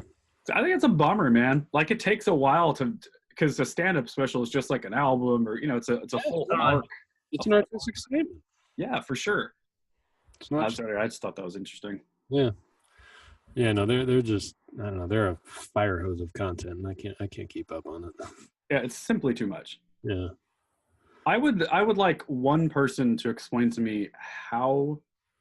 Okay, this is gonna sound dumb, but how. Go on. Okay, how do I word this? So excited. How does Netflix make money aside from the subscription? Because that's obviously how they make money. But how? So like on YouTube, right? The whole world is based off advertisements. Yeah. So if you have more plays on a podcast, you make more money for mid-rolls and pre-rolls. But if you have a YouTube show, you're going to get money off the plays. So why does Nick Kroll get paid more for Big Mouth? Because that's going to be a massive show. Everyone's going to watch it. They're going to devour it. But how? What's the incentive? You know what I'm saying? I get it. Yeah, how does that work? Well, they because there's no commercials. Right. They I'm just afraid they're going to figure out I still have my parents' Netflix account. I hope not. They could probably triple their revenue stream if they were a little more. See, I disagree. I think that they're smart by doing that. That's why everyone goes to Netflix. Yeah. They're smart. They're like, look, we're just going to let it happen. We know that people are going to fuck around anyway. But I'd say like everyone has a Netflix account. Yeah. I just think everyone. No, everyone knows someone that. Everyone here's the difference, though. But they're not just worried about getting your subscription money. What they would prefer to have is that the world be hooked on Netflix. Right. And they pretty much got it. That's right. But I mean, hotels of Netflix. The quality of their average content coming out is just, I think, dog shit. I would agree. Yeah, the most of the original content now is. I can't keep up with any of it. Was that SNL? It's just like Netflix. Yeah. And it's weird because they're in a way they're like bankrolling projects from directors without any sort of editorial oversight. Okay, so let's get back to that. So how do they make money? Like they're bankrolling people to make films or shows, but how are they getting paid off? Oh, there's plenty of VC money. I mean, how does Twitter make money? Like they still have an office in downtown San Francisco. So I'm not asking the right question. How does the number of like the success of the show, how many people watch the show, how does that correlate to money? They don't even release their watching numbers. I know that. Yeah, they don't tell their comics. Right. They don't tell anyone what their streaming numbers are for any of their programs. So they're all like algorithm style. Like they're they're able to do targeted curation of what you want to watch next. Maybe it's a money laundering front after all this. Well, I mean, it's so what you're saying is like they're not worried about. So then the number of people that watch the shows doesn't matter financially, is what you're saying. Not at all. I mean, all right. So the one thing I do love about Netflix is they were able. You guys know the show Mystery Science Theater 3000? Yeah, of course. They fucking brought Mystery Science Theater 3000 back. I know, with what's his name? With Jonah Ray. Yeah. Jonah Ray. Yeah. I live right up the street from the Meltdown, and I'm still a little bummed that place closed. But did it really? Yeah. It closed down maybe 6 months ago. I mean, the Meltdown, comedy show with Jonah and Kumail was shut down probably a year and a half ago. But I'm so jealous that you guys get to go to these LA things. Wow. Man. The Comedy Store is right down the road. It's so fucking cool. Yeah, it's pretty nice. Anyway, back to Netflix. Netflix saw that enough nerds like me just to get to sleep were watching episodes of MST3K every night, and we're like, oh, well, shit, there's a viewership for this if we just mainline it back into our environment and get new episodes, so they can bankroll that. And they know that they kept me. I still watch Netflix, and hell yeah, season 2 of the. Oh, so I see what you're saying. So they're basically the only thing they're concerned about is just keeping you hooked into being a subscribed member of Netflix. And I'm sticking around for it. Yeah. Gotcha. But you look at a platform like HBO, which costs the same a month, and pound for pound, they produce way better shit. Agreed. It'd be interesting to see what happens with the AT&T Warner Brothers buyout, because there's that whole dust up. I've heard it's not going to really change their mode much. What with HBO? Yeah, they got their parent. I can't keep track of who owns who now, but they just got bought out. The suits were like, all right, HBO, step up your game and produce more content at a Netflix level. And I think HBO, to their credit, has been quality over quantity for as long as they've been a thing. Interesting. So maybe I guess that's what it is, because every other model of making money off the internet is reverse. Like with YouTube, podcasts, everything's based on numbers so that you can attract advertisement. Right. That's it. That's what all of this is. So but for Netflix, it's not that. It's just based on getting people hooked on Netflix. As long as their target area is wide enough to encompass everyone, our parents, me, you. Right, exactly. It's my parents are addicted to that Queen, the Queen show, and I tried. I fell asleep. And they still bankroll some of their genre. What was it? The new Gareth Evans, the guy who did The Raid, had a new movie on Netflix, which was not very good. And then on top of that, a lot of big name studios like Paramount, bankrolled that last Cloverfield movie, which was also dog shit, and just dumped it directly onto Netflix. And Netflix was like, hey, was this 10 Cloverfield? No, it was. I liked that. 10 Cloverfield that was solid. The Cloverfield Paradox. No, yeah. Oh yeah, that was dog shit. And it was, it was. I forget who was going to release it. And they're like, oh, this movie sucks. Are we just going to take a bath on this? Oh, Netflix will buy it from us for exclusive streaming right. They did the same thing with Annihilation, which is still one of my favorite movies of the year. It was great. Yeah, Annihilation was unbelievable. That was like a Tool video. I mean, so Paramount freaked out because they were dumb enough / smart enough in my eyes to give Alex Garland final cut, and they saw the movie and like, this is too weird. We can't sell this, and so and said, all right, we'll distribute it internationally, and we get exclusive streaming rights after a month, I think, in U.S. markets. And they just bought it up, and they got it from there. So I'm just now hearing. Sorry, go ahead, Ben. No, go for it. I was just going to say, I'm just now hearing your Boston accents. I just heard it. Usually takes about one or two drinks, and then just heard it. You couple of Bostons. What are your last names? Are any of you Irish Boston scumbags? That kind of? My last name is Dennis, which I think is Scottish, but I don't know. It's white. Yeah, it's white. Mine's like McCackey Cohen, so my dad's pretty Irish. So McCackey is like that Irish. Yeah, gotcha. Probably got more cred than me. Definitely, I would bet I've been to more Dropkick Murphy shows than you. You have definitely been to more Dropkick. I'm actually a huge Dropkick fan. I wasn't. Yeah, I mean, I used to work at a venue in Portland called the Crystal Ballroom, and I worked there for a long time. It's still there, right? Yeah, it is. It's fantastic. You still got the floating floor? Yeah, exactly. It's gonna cave in one of these days. But anyway, yeah, I wasn't like the biggest Dropkick fan for whatever reason, and then I worked one of their shows at the Ballroom, and my brain was about to explode. Like the amount of energy building up before they even went on stage was unbelievable. Yeah, like a fucking like Bags and Pipe marching band from the fire department came out for like 20 minutes before they came on, whipped the crowd into a frenzy. Yeah. Talk about a loyal fan base, dude. That is a fucking army. Punk is a different fucking thing in Irish Boston. Punk, no less. Irish Punk is a different fucking March thing in Boston. 17th. Yeah, I bet. There's no better place to be in the world than at the Dropkick show. I don't know where they do it now. I used to do it at Avalon or House of Blues, whatever the fuck it is. Oh, for St. Patty's Day? Yeah. They do like 4 days in a row and shit. It's longer and longer. Yeah. So if they keep it up long enough, St. Patty's Day will go for a month, and they'll just have a residency. Yeah. It's weird seeing moshing out here. It's weird seeing cute. people. It's adorable. Yeah, I'm sure it's adorable to you guys. Yeah. Yeah, it's super cute. You come from like the original hardcore city of the world. Yeah. Hardcore punk rock. You know, those like videos of like the sumo plush suits that people just. yeah. Just when it's like, it's so. It's so. Everyone's smiling. No one's crying. Like what is? Wait, what? I thought this was about pain and angst. Yeah.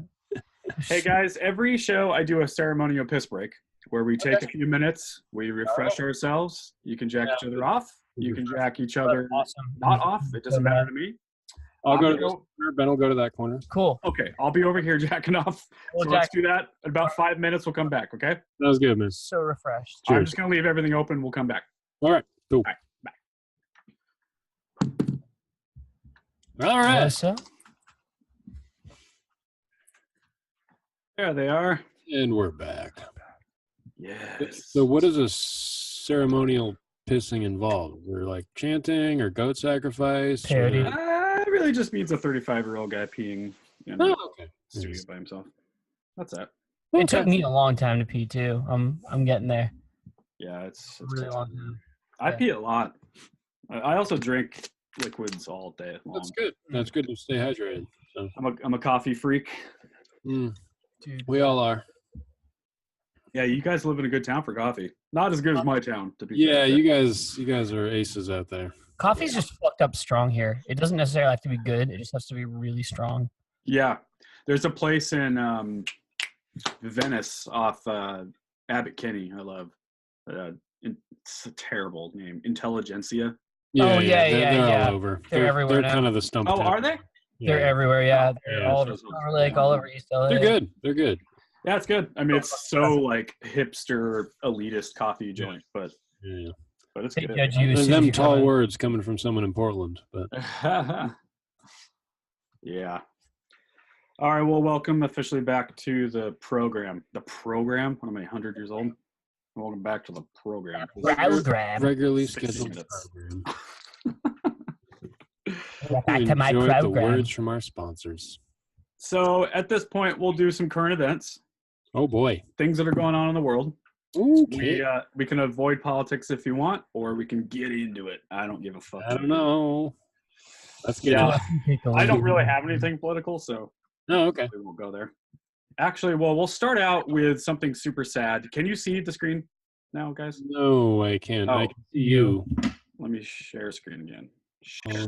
There we go. Okay. Rolling Stone. So we got, just to get it out of the way, the Pittsburgh shooting.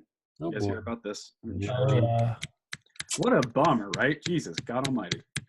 11 poor innocent people were gunned down in a synagogue. Synagogue. I don't think Jesus had anything to do with it. Yeah. Dude, 95-year-old Holocaust survivor. Yeah. No, killed in the U.S. Yeah, one of them was 95-year-old Holocaust survivor gets killed in the U.S. in a synagogue. How's that for full? Oh my God, that's so fucked up. Full circle. Some far right douchebag, right? That's the guy that did it. Sounds like. Yeah, this piece of shit pleaded not guilty. Is that was the last thing I saw. It's hard to it's hard to think about it from a political. I mean, I guess it is far right, but it's the conspiracy theorists, right? It's the idea that like I know. chaos is just too much to take, and you need to like simplify it down to this imaginary collective, in this case the Jews, but this imaginary just small collective of people in power. Yeah. Yeah, so it sounds like he did appear in court on the 29th, wearing a sweatshirt and sweatpants, shackled and with a vacant expression. Robert Bowers. I wish they would stop using their name, by the way. They need to stop doing that. Like, just stop with the shooters' names. Yeah. Anyway, that's a whole different thing. Robert Bowers sat before. Wrong for me to say that I'm glad that it's a white guy name. Yeah. But of course, I mean, I know what you mean by that. I know exactly what you mean. Every time something like this happens, like, please don't. Please, for the love of God. I know. And you're like, God damn it. It never is, though. It never, I mean, that's the beginning. I know that's the real problem. It's always some white dude. You guys see the Don Lemon rant? I shouldn't call it a rant, but the Don Lemon screed on calling it screed. That's way better. Just about white nationalist terrorism being like a big threat or something. Yeah, that's the biggest threat to our country is, white terror. Yeah.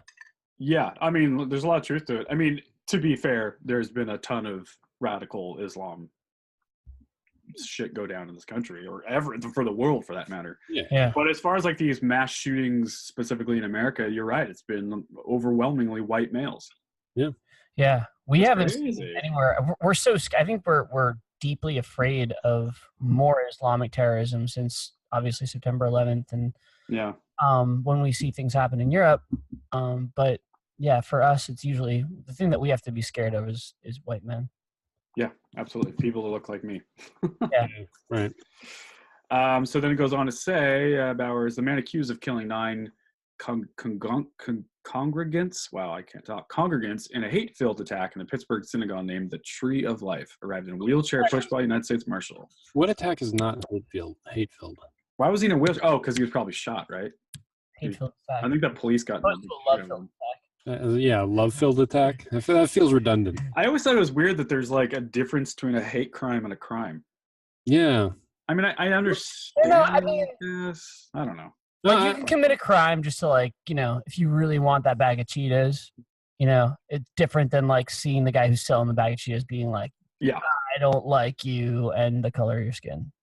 So yeah, I understand. So it deserves. But like, I don't know. I at the same time, I don't know that it, like, it's a separate designation. What bothers me is the difference in speech, like hate speech versus speech you don't like. Like that, there's actually no such thing as hate speech, technically speaking. Right. You either like it or you don't. I could say that, some white supremacist bullshit right now, and you guys would be like, "Oh, cool, you're an asshole. See ya," and we're off the podcast. Right. But that doesn't technically mean anything other than I just said something that someone doesn't like. That's where it gets kind of weird to me. It's like the same kind of cement. Like whenever there's an incident like this, and like, oh, are we? We're waiting to see if the authorities want to call it an act of terror. It's like, no, it's an act of terror. Got violent in a way that was intimidating and horrible. Yes. And terrorizing. Yeah. Literally, it's an act of terror. Like, technically, it's an act of terror. Yeah. Like, why are we waiting for someone to hand this down from on high? Like, terror is an emotion. Yeah. You don't get to like officially decree that this emotion or this or the other was the intent. It's amazing what didn't get reported on the same week. All the different shootings that happened. Like there was a in North Carolina. The Kroger shooting. Yeah, that barely got reported on. And so there's also a shooting in North Carolina in a high school where this morning my niece and nephew had their school shut. Didn't mean to interrupt you, but my niece and nephew had their school shut down because some kid threatened to shoot up the school. And then it turned out it was a real threat. Like they tried in North Carolina, a kid did shoot and kill another kid, and then school went on, and then school wasn't canceled. They kept school open. No way! Because it's so fucking commonplace. That's the level of we've gotten to. Yeah. What the fuck, man? That's where we're at right now. What a crazy world. Yeah. Yeah, it's weird. I mean, I think that a lot of us, are in the United States because of our careers and because of music, but I think that we feel very much like it's weird to feel at home here a lot of the time. It's really well, look, there's a lot that goes into it, and everyone has different opinion on how to stop these things and why they're happening for sure. It's a complicated thing, and hopefully we get it figured out one of these fucking days. Because it certainly is, whatever we're doing isn't working. Well, boils down to people just being stupid. Yeah, and just no purpose and upset and yeah, exactly. Everyone's divided. And, yeah, it's that's why, like, look, I am a pretty open Trump criticizer. Like, I mean, there's not a lot to respect from my point of view. Right. But with that said, I would never go as far to say that he's a Nazi. And like, you'll hear like a lot of our liberal friends say shit like that, and you're like, well, hold on. If you actually think he's Hitler, the equivalent to Hitler, you know what I would have done to stop Hitler back in the day? I would have shot him in his fucking head. So he didn't kill 6 million Jews. That's how far I'd go. They're so like, fucking crazy on both sides. I mean, we also got rid of Pooh from The Simpsons because of fucking the... Yeah, exactly. It's like, what are you doing? You crybaby babies. Like, are you guys pissed about that shit, by the way? I'm super pissed about that. No, I'm just pissed that they didn't cancel The Simpsons 10 fucking years ago. I'm sorry. I was wearing a Simpsons shirt early. I'm such a fan of The Simpsons. No, I love it. Don't get me wrong. I'm triggered, bro. But, you know, come on. To be fair, I got you. The 90s. Not the best. It's got a shelf life. I was just reading this article about it. It was like a very a very three-dimensional like character. He was not this kind of, you know, I mean, there were stereotypes that he displayed, but he was a really good, sympathetic, smart, deep character that cared about his family. Right. You know, so I just the fact that, left. It's both sides of it, honestly, and that's why we can't have any kind of conversation. There's just no dialogue. There's no dialogue. There's absolutely no dialogue. And there's no middle ground to any of this, right? If you were to start saying that gun control is part of the solution to all this, like, cool. Then you'll hear some people who are like, fuck you, I'm pro Second Amendment, and like, you're you know, like, whoa, why can't we somewhere come in the middle here? Okay, well, it's insanity. I'd say that, well, it's important to think that there is plenty of dialogue, but it's largely between people that already agree with each other. And the danger is the lack of dialogue that is both well thought out and coherent between ideologies that maybe don't agree with each other. And that's why I think Bill Maher is one of the last old school, like, classical liberals that I still follow. I don't agree with everything he says or does, but at least he has people on his show that he disagrees with. Like, he had Ben Shapiro on the other day. He had Ben Shapiro. He had Steve Bannon, which the fucking New Yorker. I know. That's you. Like, do you think he killed it with Steve Bannon and Ben Shapiro, or do you think he could have done better? Well, what do you mean by better? I just think he didn't. I just think he wasn't as quick on his feet as either Ben Shapiro or Steve Bannon. To be fair, I don't agree. He's not. Ben Shapiro's a robot. I mean, he is. I mean, he just. I just think that he didn't like. I think that if he had brought them into the panel and had them talk with like other experts, I just didn't think like I'm a huge fucking Bill Maher fan. I just didn't think he was qualified to talk to. You mean like he didn't held their feet to the fire as much? Is that what you mean? Yeah, I just didn't. It was just painful to me. Maybe that's crazy, but I actually don't. I mean, I listen to Ben Shapiro a couple times a week. I like to check in on both sides. You know what I mean? Yeah, good for you. It's important. Yeah. I definitely don't agree with everything he says, but I mean, I agree with more than I ever thought. Let's say it that way. He's a smart fucking dude. I disagree with him from like every fiber of my being, but he's one of the few like really articulate, smart dudes who's at least he believes what he believes. He's genuine.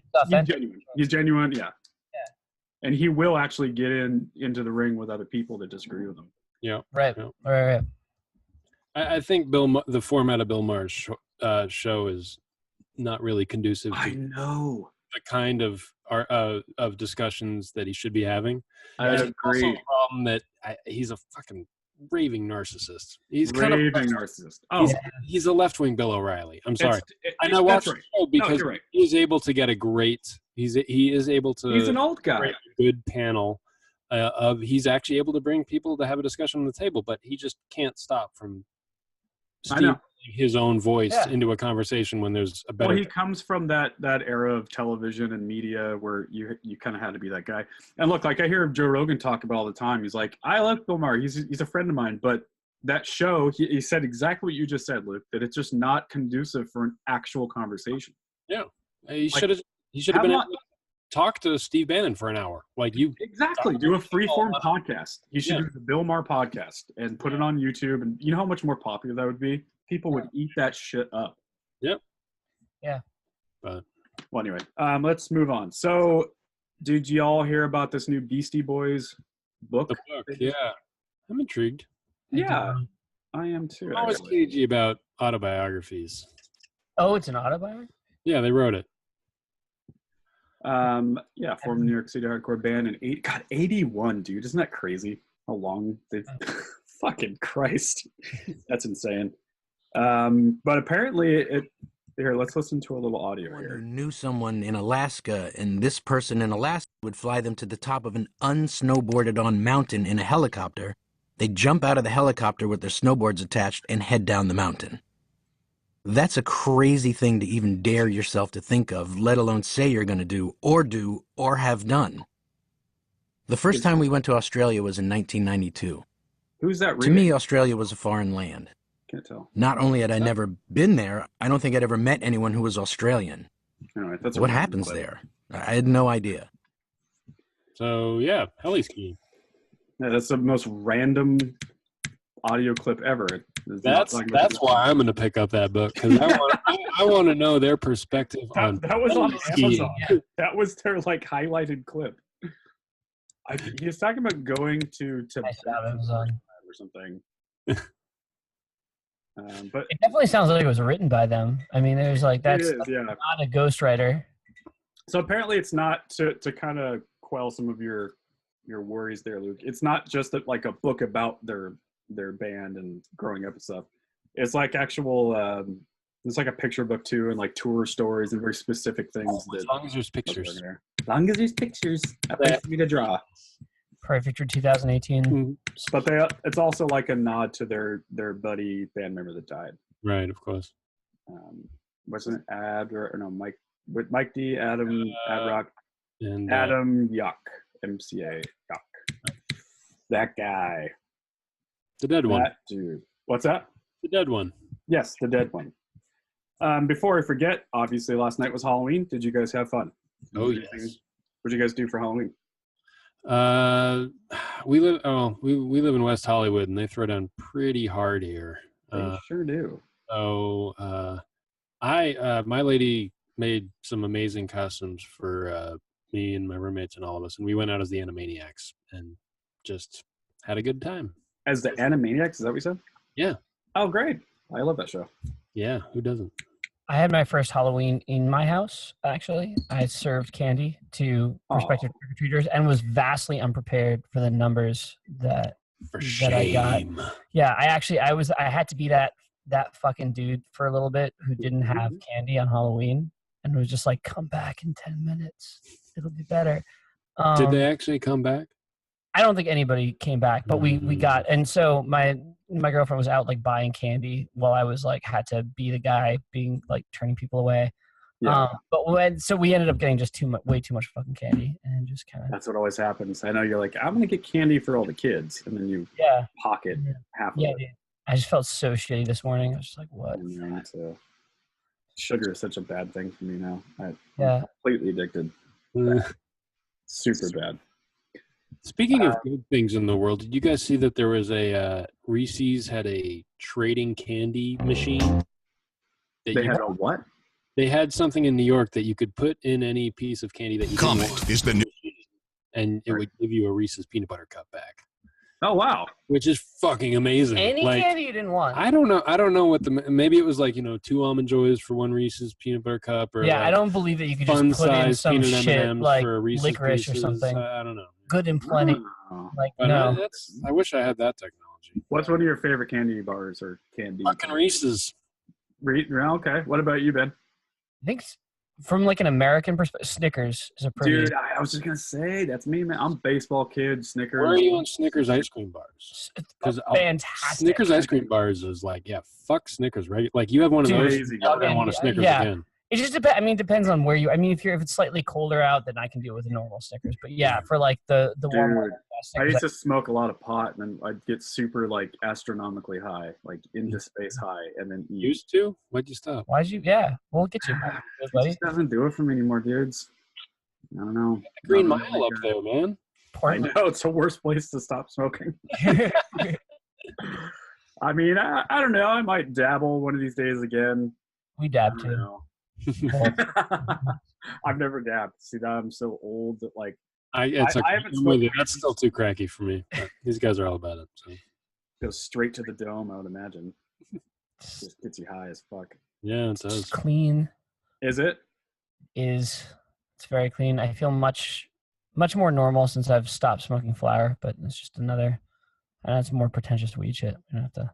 Just calling it flour is pretty pretentious. I know. Before we switched to concentrates, it wasn't like, oh, you got some flour? Yeah. What the fuck is flour? Like we could come up with a concentrate version of weed to look back at just regular weed and be like, oh yeah, that's flour. It's a dispensary. Yeah.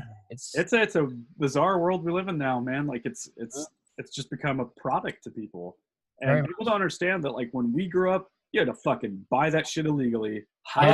You had to go to a sketchy 7-Eleven with some guy that might stab you. Yeah, or that's right. And then you got kind of more. made it fun though, right? Kind of made it exciting. Yeah, way more fun and way more badass. We appreciate way more badass. We have Can you now. imagine, like, yeah, you did. Now, like back when I was your age, we could have died getting. I know, it makes it sound pretty fucking cool. Yeah. Back in the 90s, before the internet. I don't know. What's the controlled substance that kids need to get into sketchy situations to get nowadays? Vicodin. Vicodin. Yeah, painkillers. Just look in the fucking parents' medicine cabinet. That's like shit, man.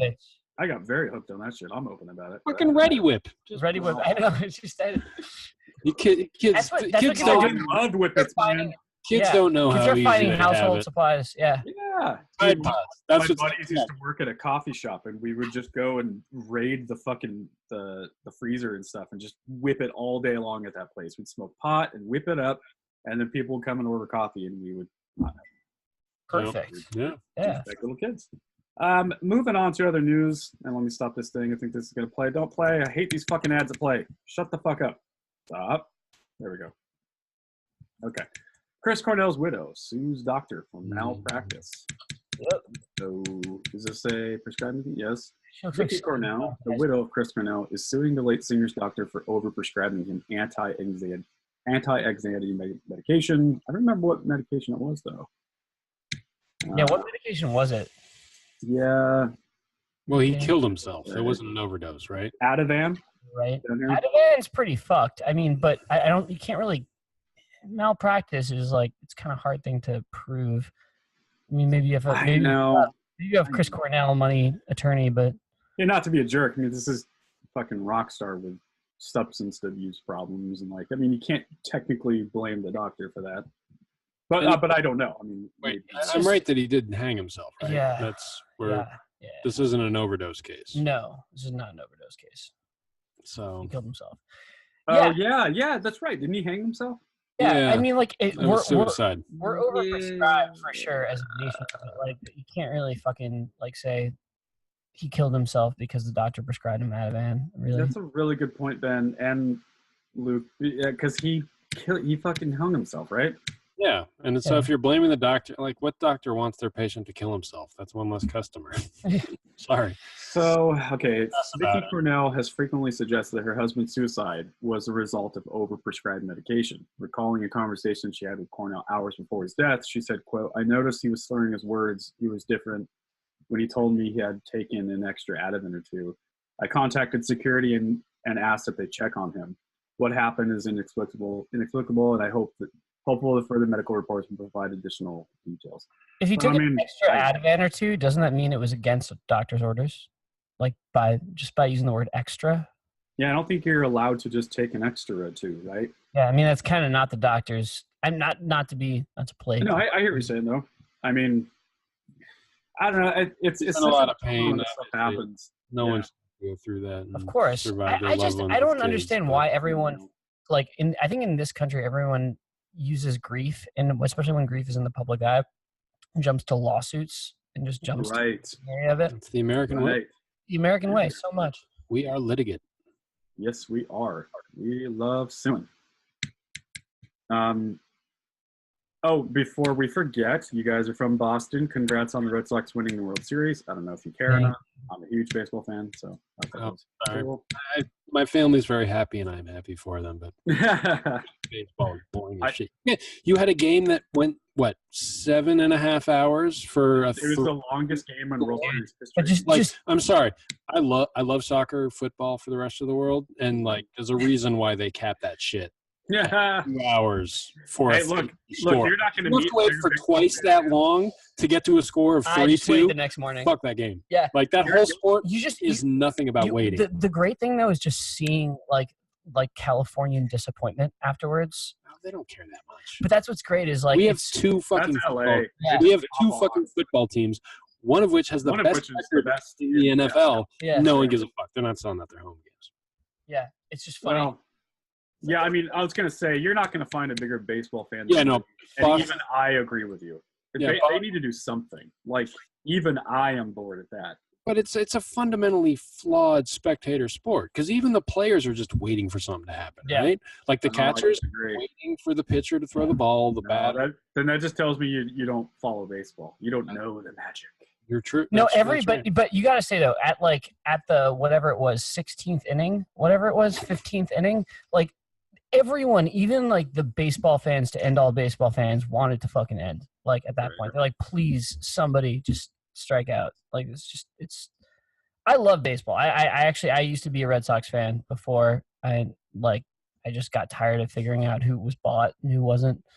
That's the thing about the Red Sox and Yankees, right? And now the Dodgers. It's just it's a corporation. It's just a corporation versus corporation. It's not a fucking surprise that the Dodgers and the Red Sox played again. Yeah. The first time as a kid, you're like, wait, these people aren't from Boston?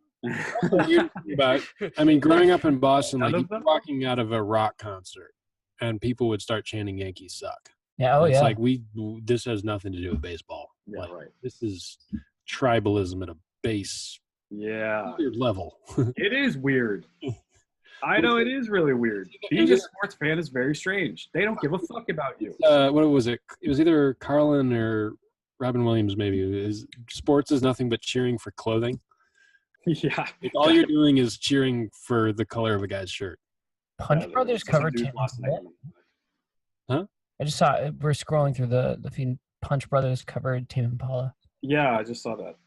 They like to cover a lot of stuff. They did uncover the Strokes. Yeah, the Strokes. I was going to say that. Bluegrass band members explain the challenges covering synth-laden psych rock songs. Let it happen. Huh. Chris Steele is a fucking gangster, dude. I saw him live solo. He's so ridiculous. Oh, speaking of gangster, Freddie Mercury, rest in peace. Have you guys seen? I'm sure you've seen the trailer for the new Queen movie. We're seeing it tonight because of our parts. Yep. Our lives both are forcing us to see it on opening night. Yeah. I hope it's good. Hope it's good. Thanks. It looks a little vanilla. It looks a little vanilla. It looks very vanilla. It does. I know too much of the behind-the-scenes stories of just getting it made. And it's just I was watching some interview with Sacha Baron Cohen because he was supposed to play Freddie Mercury originally. He was going to do it, and the band, their surviving members wanted it to be about the whole band, and Mercury dies 2/3 of the way through, and but also that for sure. But then also that there was just they weren't going to show all the cocaine and all the fucking and sucking and the reality of. They didn't show the cocaine, so they're not. They don't show the cocaine. And that's what I hear. That they just imply that he's going heavy, but you'll see it tonight. Yeah, we'll let you know. Have you seen it yet? Pissed off. No, I'll see it as soon as I possibly can. Yeah, I'm happily going in with very low expectations. Hoping pleasantly surprised. I think you're smart in that. Yeah. In that way of doing it. Never a good sign when they fire the director halfway through a movie. So. No, it's not. Does not bode well. No. So did the Red Sox do their celebration? They usually play they do a fucking parade through Boston. Probably. I don't know. Let's see if they did. I'm sure they did. Drop kick. I'm just happy to not be on the green line during that time. What's that? I'm just happy to not be on the green line during that time. The green line was the train, the public transportation that went to Fenway Park. Oh. It was where we went to school, and if you liked the Red Sox, it made you not like the Red Sox. Of course, they play shipping up to Boston. It was just Red Sox, like Red Sox fans and the train. Yeah, it's a little much. It's a lot, dude. It gets a lot. I mean, it's a cool story. I mean, 86 years before winning the World Series, and there's a lot of magic that. I was into it, dude. I was like so into it. It was very cool. Yeah. Is this from this week? Yeah. This was just the other day.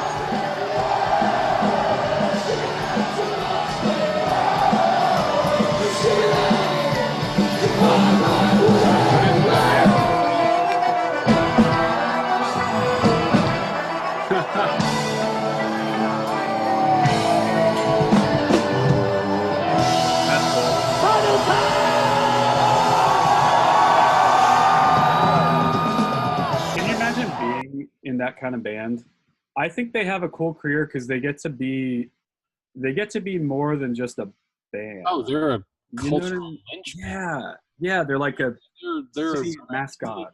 City, yeah, very much so. It makes me miss Boston every time I hear Dropkick Murphys. They play at like union halls for firefighters and pipe fitters and shit. I just think that's cool. That they're more than just a band. Yeah. And they're also very successful. My God. Good for them. Yeah. I know who would have thought that a Irish. That's probably the most well played bagpipe player in the world. That's right. In a punk band, no less. So that's what in a punk band, right? And he kills it. Like there's no Scottish kid right now looking up at his mom and he's 6 saying, "Hey, I want to play." I'm not trying to do a Scottish accent, but I'm gonna play Scottish bagpipes in the band. Ain't no one thinking they're gonna get famous, and there's no roadmap to success. Yeah, that they follow for them. I got a couple questions for you guys. Oh shit! Now, have you not before? Well, here's some more questions. Oh. I used to call this rapid fire questions. All right. And then the running joke. Gun control, dude. We've been drinking. The joke of the show was that it was never rapid ever. So I was I'd ask a question and then we'd elaborate on it for 10 minutes. All right. So I need to change the name, and I haven't quite got there yet. So for now, we'll call more neat questions. How about that? Okay. More neato questions with James and Convey. Cool. I like that. And this first few can go to who? Actually, no. We'll do Luke first. Oh shit! Let me. Wait, are we doing this like quick? Like, do I have a time limit on this? No, not quick. Not quick at all. All right, cool. Anti-quick. So this is like not rapid fire. This is like musket pistols at dawn kind of. Exactly. So elaborate. Ask me a question. I'll walk 10 paces, look back, and answer. Yes. Take your time. Segment question. Love it. When did you know you wanted to be a musician? Like, were you a little kid? It was just something I always did. You know, my parents in middle school told me, like, you know, pick an after-school sport or pick a hobby that's not Sega Genesis. So, like, what age would you? I was probably 8th grade. Okay. I just got into high school and. Did you play guitar first? Yeah, guitar was my first. Yeah. Are you a bass player by necessity kind of thing? Like that's what? Originally, yeah. And then, I went to Berklee College of Music for a couple of years for my freshman and sophomore year. And, doing jazz guitar and film scoring and all that stuff. Mm-hmm. And then just sick of it there. So I switched to schools and went to Lewis and Clark in Portland. And I got there and I was like, hey, I'm nice. Guitar. And, you know, every musician around was like, man, we already got a couple guitar players. It's a shame you don't play bass. We could really use one of those. Like, fuck, 2 less strings. I can make this work, right? And then, you know, got a bass out there and I got plenty more playing opportunities. And the more I was studying and getting into it, it was like it just kind of fit my personality. I never liked playing solos or, bass allowed me to work in a lot more musical genres, and I have a wide musical diet in terms of what I listen to on any given day. So being able to move through so many different styles of music on one instrument in a relatively fluid manner was much more rewarding and sustaining. What kind of bass do you play? Spectre. Oh, okay, cool. Yeah. It kind of tells you a lot, like what kind of bass a bass player plays. If you're a P bass guy, you're like, oh, so you're just meat and potatoes guy. Okay, I love it. Yeah. I lost my P bass to some asshole car thief, and it's the best ever made. I mean, it's perfect. It's the default. Yeah. All right. It's good for recording. It's good for touring. Yep. And smash the shit out of it. Yeah, no, I've been playing Spectres for a little over 5 years now, and let's try to get a sponsorship over there, guys. Yeah, you have management, right? We do. Yeah. And who's representing you right now? Eric Castellazzo and Ryan Del Vecchio from Bridge and Castle. That's right. Bridge Castle. Okay, I'm looking at them right now. Their last names mean Bridge and Castle. Yeah. Oh. How adorable. That's what that is. Very clever. They've believed in us for the longest of times before I was even brought on, I think. Very cool. Two very cool, upstanding dudes. Now, how about you, Ben? When did you start realizing that this was something you wanted to do and you enjoy doing? I've enjoyed doing it since I was as long as I can remember. I mean, I've been plunking around at my family piano for as long as I can remember. But I think in terms of a career, it was probably not until high school. I thought I wanted to be a writer for a little bit. I've always wanted to do something creative. I thought I wanted to be a screenwriter. I love movies. Yeah, me too. I still kind of do. Yeah, right. And it sounds like a great thing. I have a script that 2 people have read, but it's like halfway written. Yeah. You are way ahead of most people who want to be a screenwriter. I wanted to do a bunch of different things. I wanted to be an actor for a very small period of time in middle school. And then, in high school, I started to be in bands, started arranging for a cappella groups, started just to really get into all the nerdy aspects of music, and just kind of fell in love, and applied for Berklee College of Music before I applied to anywhere else, got in, and then didn't apply anywhere else. And I was like, right. I'm doing this. Awesome. So you play an instrument as well, though? Yeah, I'm a piano and keyboard player. And I do a lot of arranging, arranging and stuff like that. Is there a reason I can only see half your face right now? Oh. Are you hiding from me? Oh, there you are. Yeah. Concept of awareness. You're getting all 9 Inch Nails on me. I know, right? Super creepy. But yeah, it wasn't until high school or so that I got that. My mom tells me that when I was in the infant room, I'd be playing all the instruments before all the other kids would, and everyone was audition. But then I think piano is such a good instrument to know. It was great. I was super lucky that my mom had a Steinway piano just as a family hand-me-down that I just got to learn on. I tried to take piano lessons for a little bit and hated it, and just. If you can play piano, you can. I mean, it's not like you can play any instrument, but it's such a good root, basis for everything. Yeah. And a lot of people say guitar is, but I kind of disagree. I mean, if you can play guitar, you can play bass, obviously. And if you can play guitar, you can learn how to drum at some point because you have rhythm or whatever. But piano is just so this is music. These are the scales. You can really. It gives you a visual representation for sure of an entire orchestra. Yeah, I mean, it gives exactly. You see, you get a really good visual representation of an arrangement in a way that the guitar doesn't give you. But the thing about the guitar is that it takes a lot longer to sound halfway decent at. And piano, you can start to plunk out some chords really, really early on. So I think it's more of a litmus test to how dedicated you are if you actually really get good at guitar. Compared to piano, I know a lot of people who can just kind of plunk their way through a few chords, which is pretty easy to teach somebody. Yeah. But in terms of being well-rounded and understanding theory and shit like that, it's definitely right on. Good. Rightio. Number 2. We'll go back to Luke here. What is your favorite Christmas song? And before you answer, if you're a goddamn hipster, cynical bastard, and you hate Christmas, that's fine. But you're still going to have to answer the question. Okay. Okay, how's that for assuming? Favorite Christmas. I just get a vibe from you that you don't like Christmas. I get a vibe that you've read too many novels. And okay. Am I wrong in that? I fucking hate Christmas music. You hate Christmas music? Yeah. Okay, so I was right. Okay. Yeah. I'm not okay. I'm not an asshole here. I fear for the fact that Halloween's one of my favorite holidays, but the worst part about it is that as soon as it's over, you're just waiting for the Christmas music to start. And just I am such that you get like Thanksgiving. I get both. I love Halloween. I'm a horror movie nerd. But I am also such a softie. I'm an old-fashioned guy. I'm a baseball fan, and I love Christmas. Fuck, I had to bring Christmas. Love it. But yeah, so like there are some good ones out there. Let me give you a couple mental cues. Okay. About, I mean, I can. Let's see. Rob Halford has a great Christmas record. Really? Yeah, it's Does called he really? Song. It's not. I mean, it's not. It's more good for Christmas. More to the fact that it's actually a Christmas record. Rob Halford compared to other Christmas. Yeah, I mean his other solo records are way better, but he made one. LCD Sound System had a Christmas single a couple years ago that was pretty good. Did they really? Yeah, that was before the American Dream came out.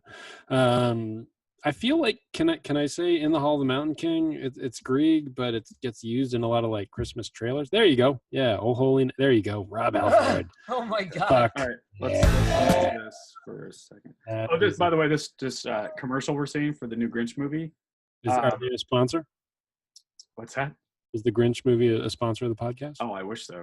No, Tyler the Creator redid the. Yeah, redid. Yeah, and it's actually kind of good. Yeah, I dig that.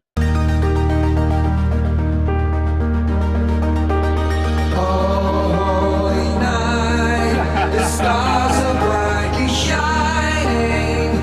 It is the night of the dear Savior's birth. It's like Elsa's. Long lay the world in sin and error pining. Please listen to Rob Halford at the same time. What about the Dropkick Christmas song? I love this song. Oh, that's a good one. That's a good one. Good call. It wasn't even on like a Christmas. Right. Way better. The season's upon us, it's that time of year. Brandy and eggnog, there's plenty of cheer. There's lights on the trees and there's wreaths to be hung. There's mischief and mayhem and songs to be sung. There's bells and there's holly, the kids are gung-ho. True love finds a kiss beneath fresh mistletoe. Some families are messed up while others are fine. If you think yours is crazy, well, you should see mine. It's fun. It's fun. Yeah. We're just having fun here, guys. It's kind of Irish. Yeah. It's kind of Irish-y. Irish-ish. Irish. I like 8 Crazy Nights.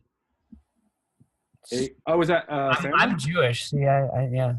Oh, do you celebrate Christmas at all then? That's about Christmas music. That's a movie. 8 Crazy Nights is a song too. Yeah, I think it's technically a song as well. Yeah, right? Maybe. And the one day of pressure, Yeah, we have 8 Crazy Nights. Okay. Well, that's a good Jewy voice. But you can do it because you're Jewish. No idea. You know that song is great. Adam Sandler. Yeah. Oh no, I know. Yeah, it's great. Yeah, that was his. Yeah. It's fantastic. Goldie Hawn's half Jewish. Whatever. Goldie Hawn's have to put them together. What a fine-looking Jew. That's right. Paul Newman's have Jewish. Goldie Hawn's have to put them together. What a fine-looking Jew. Yeah, Sandler has a new special out right now. Or it's like it's not a stand-up. I hear it's just like a. Yeah, it's like a. I don't know. I don't know. I hear it's like kind of mixed reviews about it. I don't know. He's like the comedic equivalent of rice pudding to me. I know. What happened? He used to be so funny, and now it's just like, are you only making movies for 8-year-olds? Like, what's happening? They're so bad. He's on record saying he just like does it for like he makes movies to travel to places that he can take his family. Yeah, it's so clear that there's like no inspiration or fire anymore. Yeah, no, he's been off the artistic roll call since for quite a while. I don't know. Do we want to call Billy Madison being on the artistic roll call? That was the first one. Happy Gilmore. Yeah, I guess. I mean, when you really start thinking about it, just naming movies after the protagonist. Yeah, exactly. 8 Crazy Nights is the only thing I like about Adam Sandler. It's gonna be real. Oh, there's that one movie, Punch Drunk Love. That was actually really good. Yeah, So that one, Don Cheadle. P.T. Anderson. No, That was a legitimately good movie. That's Yeah. right. It was Paul. Yeah. Sorry. He was in that Noah Baumbach movie last year that was actually pretty good too. Really? What was that called? Fuck, traditional Baumbach fucked up family. Okay. He was good. Moving on here. So we'll go back to you, Luke. Okay. If they, quote, they made a movie about your life, who would you want to play you? No one wants to watch a movie in my life, first of all. You don't know that. Everyone's fascinating. Everyone is a unique snowflake. Morgan Freeman. Okay. How about you, Ben? Oh, so Morgan Freeman. I'll say. Yeah, poached you on that one. James Earl Jones. Ooh, both deep-voiced black fellas. I love it. Yeah, I just want to see him stretch. I know he can do it. Shawshank Redemption. Yeah, I just figure if it's going to be a biopic, there's probably going to be some bullshit voiceover, and you want to see them work. You want to get Morgan Freeman to do your voiceover. Yeah, so. It's the only reason to have a voiceover in any movie is if it's. I was just gonna say, have you ever seen Adaptation? Oh yeah, of course, great. It's one of my favorite movies ever. It's one of my favorite anything ever made. Yeah. Anyway, that reminded me of that. It talks about narration is just the worst thing ever. Yep. But then it's that movie's so good. I could talk about that for 2 hours. Brilliant, but yeah. Jesus Christ, how they're talking about voiceovers are bad in a movie, but it's a movie about the depth of that movie is so crazy. It's a movie with a narrator in the movie, but they're talking to a guy criticizing movies with narrators in movies. It's meta on so many levels. Oh, it's insane. You said who? James Earl Jones, right, Ben? Yeah, that's what I'm going with right now. I think pretty good, man. Yeah, maybe underrated Kevin Hart right now, but Kevin Hart's killing it.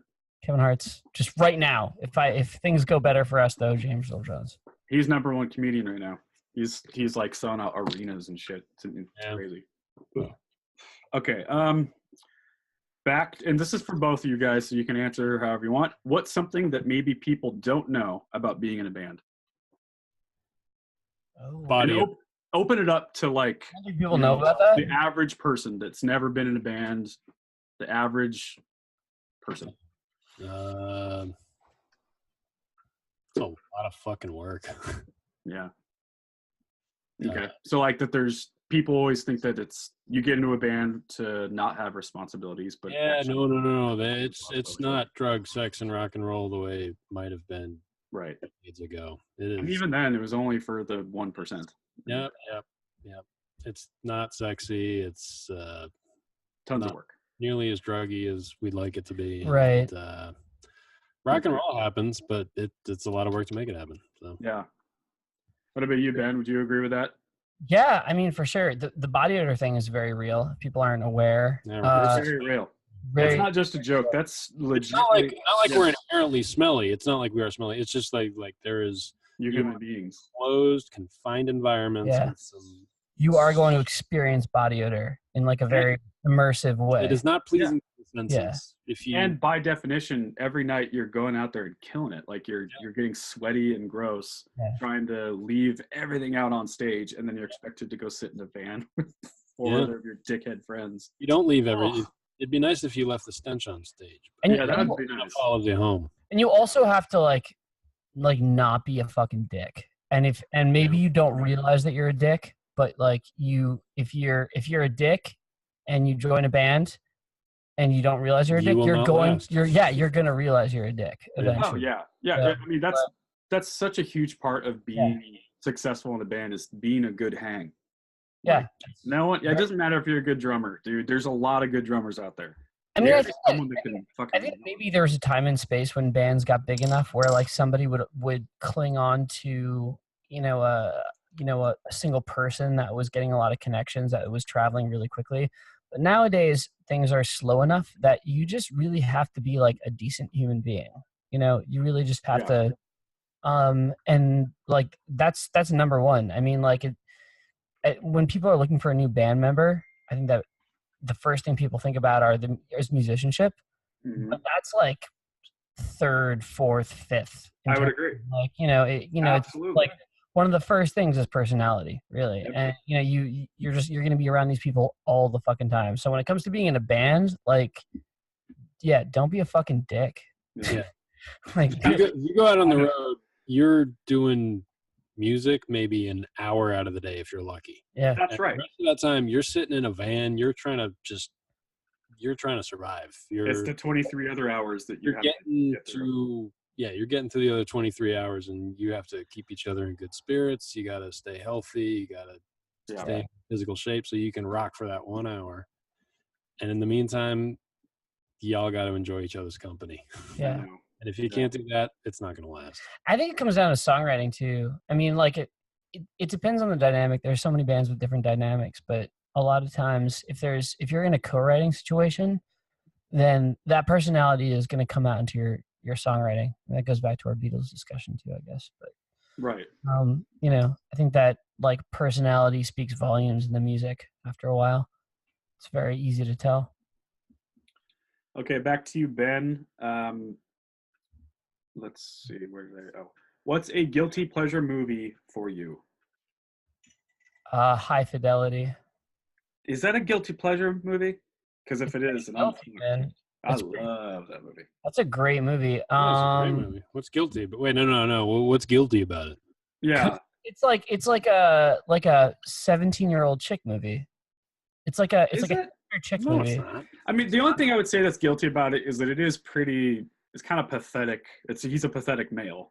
Yeah, and it's so conventional. All right, I can do this. Because I here's a good one. Well, okay, go ahead. What? All right, I can do this. The Sixth Sense. I was nominated for an Oscar. What?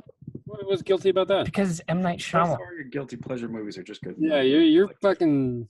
You have high standards, bro. You're picking from some high-hanging fruit. Okay, here's one from me, Jerry Maguire. It's a great movie. That's again that I don't. See, no, but look at Luke over here. I don't think that's a fucking guilty pleasure. Look at this hipster. Yeah, he's. No, I got one. I have one. You Got Mail. Okay, so that's super duper guilty. That's pretty guilty. Okay, I remember that. That's good. Now we're talking. Yeah. And try watching that now. Try watching like You Got Mail now. Oh yeah. Nostalgic AOL voice. Just calling out to you. You got mail. Yeah, exactly. It's just it brings you back to a better time. That's hilarious, Ben. All right. It does. Yeah, that's a really legit guilty pleasure movie. Good job. Thanks, man. Yeah, man. They talk about Barnes & Noble a lot. Like Barnes & Noble's a really profitable company in that movie. We are going to watch You've Got Mail trailer together as three grown men. Oh my God! Really? 2018. Oh my God! There's nothing anyone can do about it. The trailer for it. 1998. Oh, fuck. Way. Back when we were all drowning. Should we have told you that we're like 5 years younger than we actually are? Probably. Yeah, you should have. So 98, I was in 9th grade. I was a freshman in high school. I turn on my computer. Oh my God. I go online. Welcome. And my breath catches in my chest until Even I this hear movie three not little save words. AOL. What is going on in that? Is it inappropriate if you're involved with someone on email? This woman is the most adorable creature I've ever been in contact with. Have you had sex? Of course not. I don't even know her. I mean cyber sex. No. There's a much better version of No, don't do it. The minute you do, they lose all respect for you. In a city where everyone's looking for someone, Joe and Kathleen have discovered the best way to meet someone is to never meet at all. We just email. It's really nothing. I don't know his name or what he does. Or where he lives exactly. What? Look at the hair. He couldn't possibly be the rooftop killer. What they don't realize What is that? What are you doing? You're taking all the caviar? That caviar is a garnish. This is the whitest movie ever made. Joe Fox. I'm in the book business. I am in the book business. What should I have said? A man who has made my professional life a misery. Tell me something, really. How do you sleep at night? Fight. Fight to the death. In life, they're at odds. She's beautiful, but she's a pill. Online, they're in love. Do you think we should meet? just where I'm going. Meat. Oh my God. I'm going to say hello, I'm going to have a cup of coffee, and then I'm going to split. That's what I'm going to do. When's the last time you Why am I watched- even doing this? Why am I compelled to even meet her? Relax. Okay. You're just taking it to the next level. Okay, enough of that. Yep. Enough of that. Okay, we did it. Okay. We did it. We conquered. Dave Chappelle is in it though. That's crazy. So I mean, I just want to say, I mean, it's not. You know. Dave Chappelle was in that new A Star Is Born movie. Oddly enough, why is he in it? I don't know. I don't know how I haven't seen it yet. But Don't bother. still haven't seen. You saw I it? loved it. I You thought it was saw great. it. There's no way. Of course he doesn't saw like it, it. Of course he doesn't like it. Oh no, I can whiteboard this shit too and ruin Wait, the party. dude. You remind me so much of the guitar player in the band I played in. His name was Nate Abner. Nate, if you're listening, I'm meeting you online right now. I mean, you are so him to a T. It's so crazy. You're like He's an actually- aficionado of art and novels and writers, and your sense of like honor and culture is so. I love it, man. Self-righteous. There's logic. It's not behind it. self-righteous. No, it's great. I love it, man. It's fucking pure. You want your art to mean something. I like it. I can respect that. I am, however, a fucking pushover. I love that. Hey, no, you're in the majority. It's that Star Is Born is killing it. But. Yeah. I mean, I wanted to hate it. It looked like a cheesy pile of shit. Oh, it was. Yeah, well, see, there you go.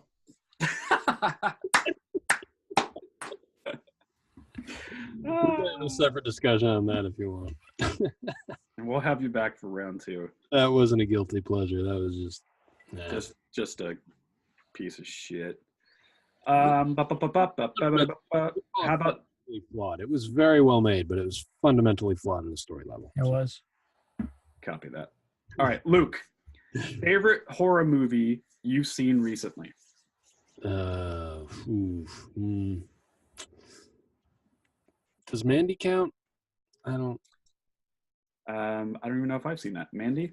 You haven't seen wait. Oh, is that the Nicolas Cage one? Yeah. I haven't seen it yet. All right, that one doesn't really count. That's I hear it's just a head fuck in general. Oh, it It's clicks on just so crazy. many levels. It's just psychedelic catnip to my soul. And But you liked it? Nick Cage is my spirit animal, so it was, Dude, when Nick Cage is on fire, he's the best. Adaptation, for example. Mandy. Dude, okay, I can't wait. Did you see what was it was like Mom and Dad or something like that? Oh yeah, I saw that. Isn't that fun? Oh, That was the hokey pokey scene alone was great. Favorite movie? Yeah, that's right. Favorite movie I've seen recently. It's been a really good year for horror, and all of a sudden I feel like I'm blanking out. But I feel like the genre boundaries for what is horror and what is not is getting increasingly blurred. And I was kind of stoked when Trump came to office. Please don't take that out of context. No, I gotcha. But I was confident there was going to be a good glut of quality horror coming down the lane when we saw that. Honestly, Hereditary is probably the best horror movie I've seen this year so far. Okay. Yeah, I would. I think I'd agree. For sheer horror, yeah. In a conventional mindfuck way, yeah, that was pretty good. Pretty outrageous. Yeah, and the whole occult thing. It reminded me a lot of like Kill List, the Ben Wheatley movie. If you ever seen that. Have you seen It Follows? That was like It Follows is great. That was such a great fucking movie. It was really fun. New movie keeps getting pushed. I just saw it today. A24 is pushing fucking his new movie back again, which I don't know. It's too bad. Yeah, It Follows is great. Yeah, that was the efficiency in that movie alone is like, yeah, we don't even need a monster. Like, I love the conceit. Like that pitch, that elevator pitch must have been great. The guy was like, "Oh, no makeup, no fucking CGI. Yeah, they're just running away. Yeah, great, love it. Love it. I know. I mean, if someone were telling me like, okay, I got a movie for you. It's just super slow, and this entity just slowly follows you. You're like, never see it. Yeah, that sounds terrible. But it was done really well. You see the new Halloween? Yeah, I liked it. No. Yeah, I liked it. I mean, it did what it had to do. Got some critiques. Yeah, it did. It did its job. There was no reason for the granddaughter to be her whole the whole teenage shoehorn. Yeah. It just felt like it's like, okay, this is a remake. Yeah. And I felt like they could have just bit into the latent 40-year trauma that'd been building and really gone. Jamie Lee Curtis fucking crushed it in that movie. Yeah, she was great. They just pushed her off to the side in ways that they didn't really need to. But yeah, it served to scratch an itch that's always there for me. So, and obviously the soundtrack was great. As always. I assume you heard the Trent Reznor, Atticus Ross version of that song from last year. Yeah.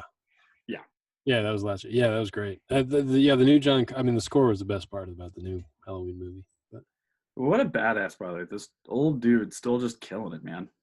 He's just, like, not only is he like one of my favorite horror movie guys, but he's also a really good musician and composer. Yeah, I mean, he gave an interview so cool to Shudder recently. He said, like, yeah, I just want to play video games and play music and probably not another movie. Like, you're right. Oh, speaking of video games, here's a good current event, kind of, sort of. Red Dead Redemption. Yeah. Obviously, I just got it yesterday, so I'm barely in it, and I have 2 jobs, and I run a company, so I don't have a lot of time. But I did dabble into it, and I got out of the snowy area finally. Yeah. So you're into the camp. Yep. All right. Yeah, I'm really liking it, man. Love it, man. I'm not a huge gamer. I play like 1 a year. Yeah, that's about all my disposable time can afford. But I want them good, man. But that is some A-game shit. I mean, it looks like a movie. I know. Feels like a movie, but it's not like one of those weird, like, what was that? They've tried to do this kind of model of like an immersive world look cinematic, and it's the first time, like, the pacing of it is great. Like, it's not a quick run and gun kind of shooter stuff. I know, and I like the pacing. It's like a 70s movie. Like, they force and it's like they got the spaghetti western pacing down, where it's like, yeah, you're gonna have to ride a horse for 5 minutes. I know. A cinematic camera that you can cut between. So it's like I'm just playing DP with a right thumbstick. Like, yeah, I know.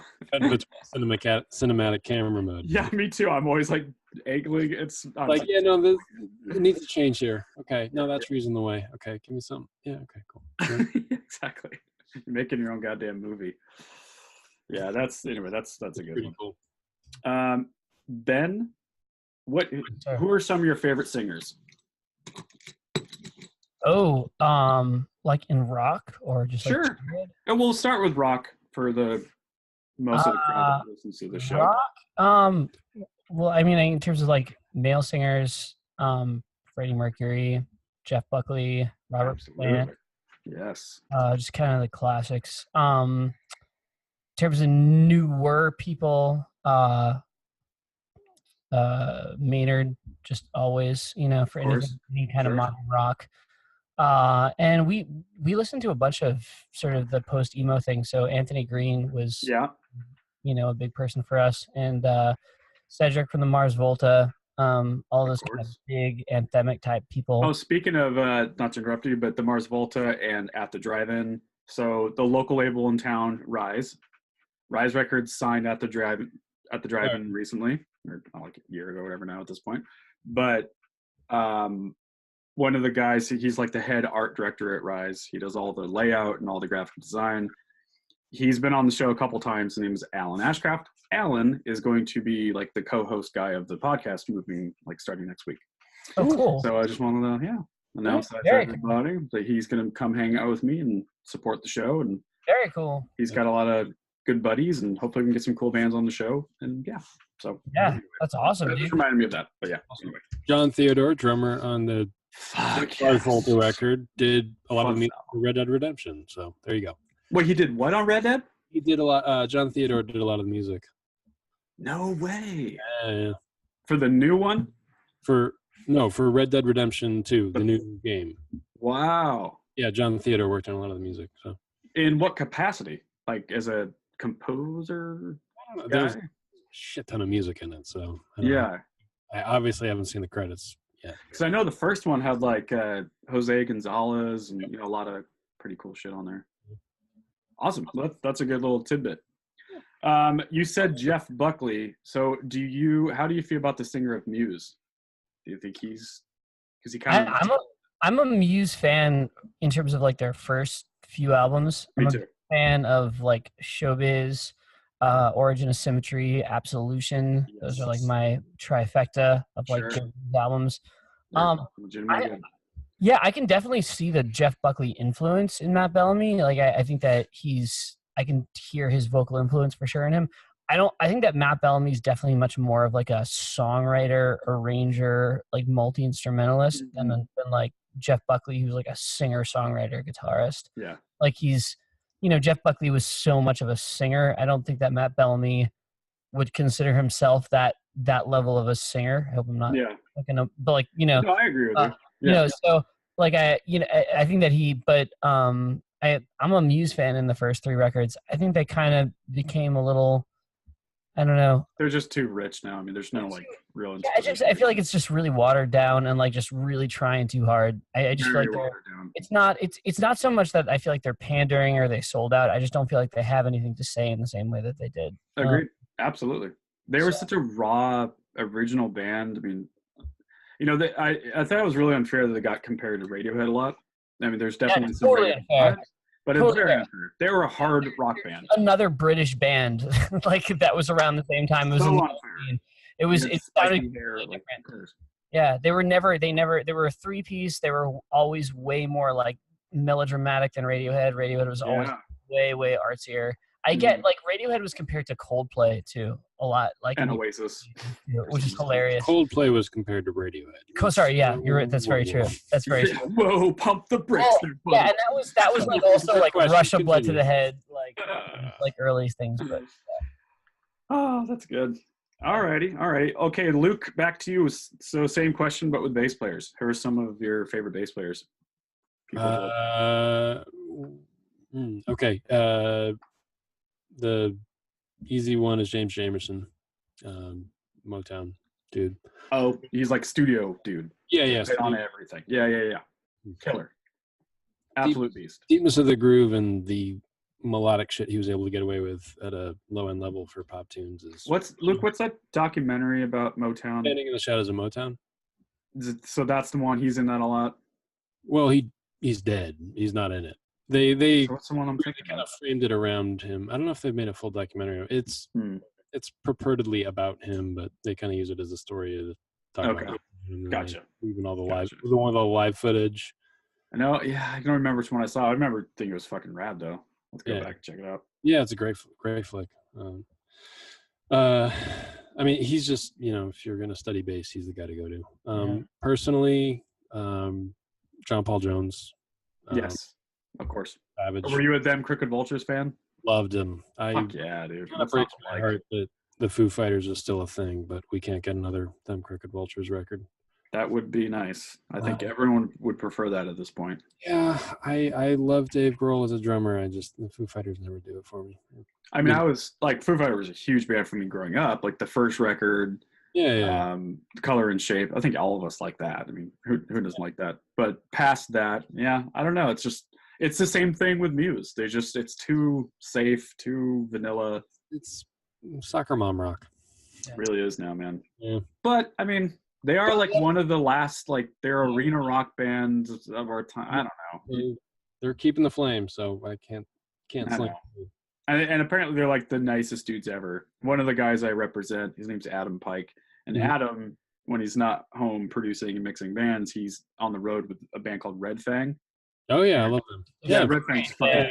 Yeah, Red Fang's dope. They're playing out in Joshua Tree in a couple weeks. I'm gonna have to go. Great band. Trying to get them on the show whenever they're in town, but anyway, so he does front of house with them on tour, and so they did a run with Foo Fighters in Europe like last summer, I want to say.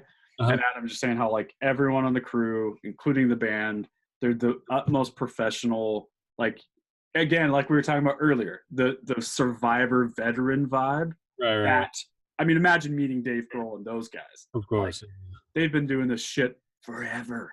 All right. And they're just dialed in, and there's no fuckery at that stage. Yeah. He just said it was super refreshing. Yeah, I believe it. What were we talking about? Oh, basically. Tina Weymouth from the Talking Heads. Oh, dude, God, we are best friends. Stop Making Sense is one of the best. There you go. I mean, she's so awesome. The jumpsuit and the fucking, she's awesome, and she plays super high and weird and goofy in the 80s. Yeah. Fucking feathered hair. It's so good. Fucking stunningly awesome grooves. Stunningly, way underrated. Yeah. Super. How do people not bring her up more in this discussion? Right? She is so crazy good. So underrated. So creative and oh man, like the way that she plays has a sense of humor to it too. Yep, like there's a quirky cartoon element to her. Yeah. Like the lines are perfect. God, that's like fucking good. I've never heard anyone reference her. That's fucking good.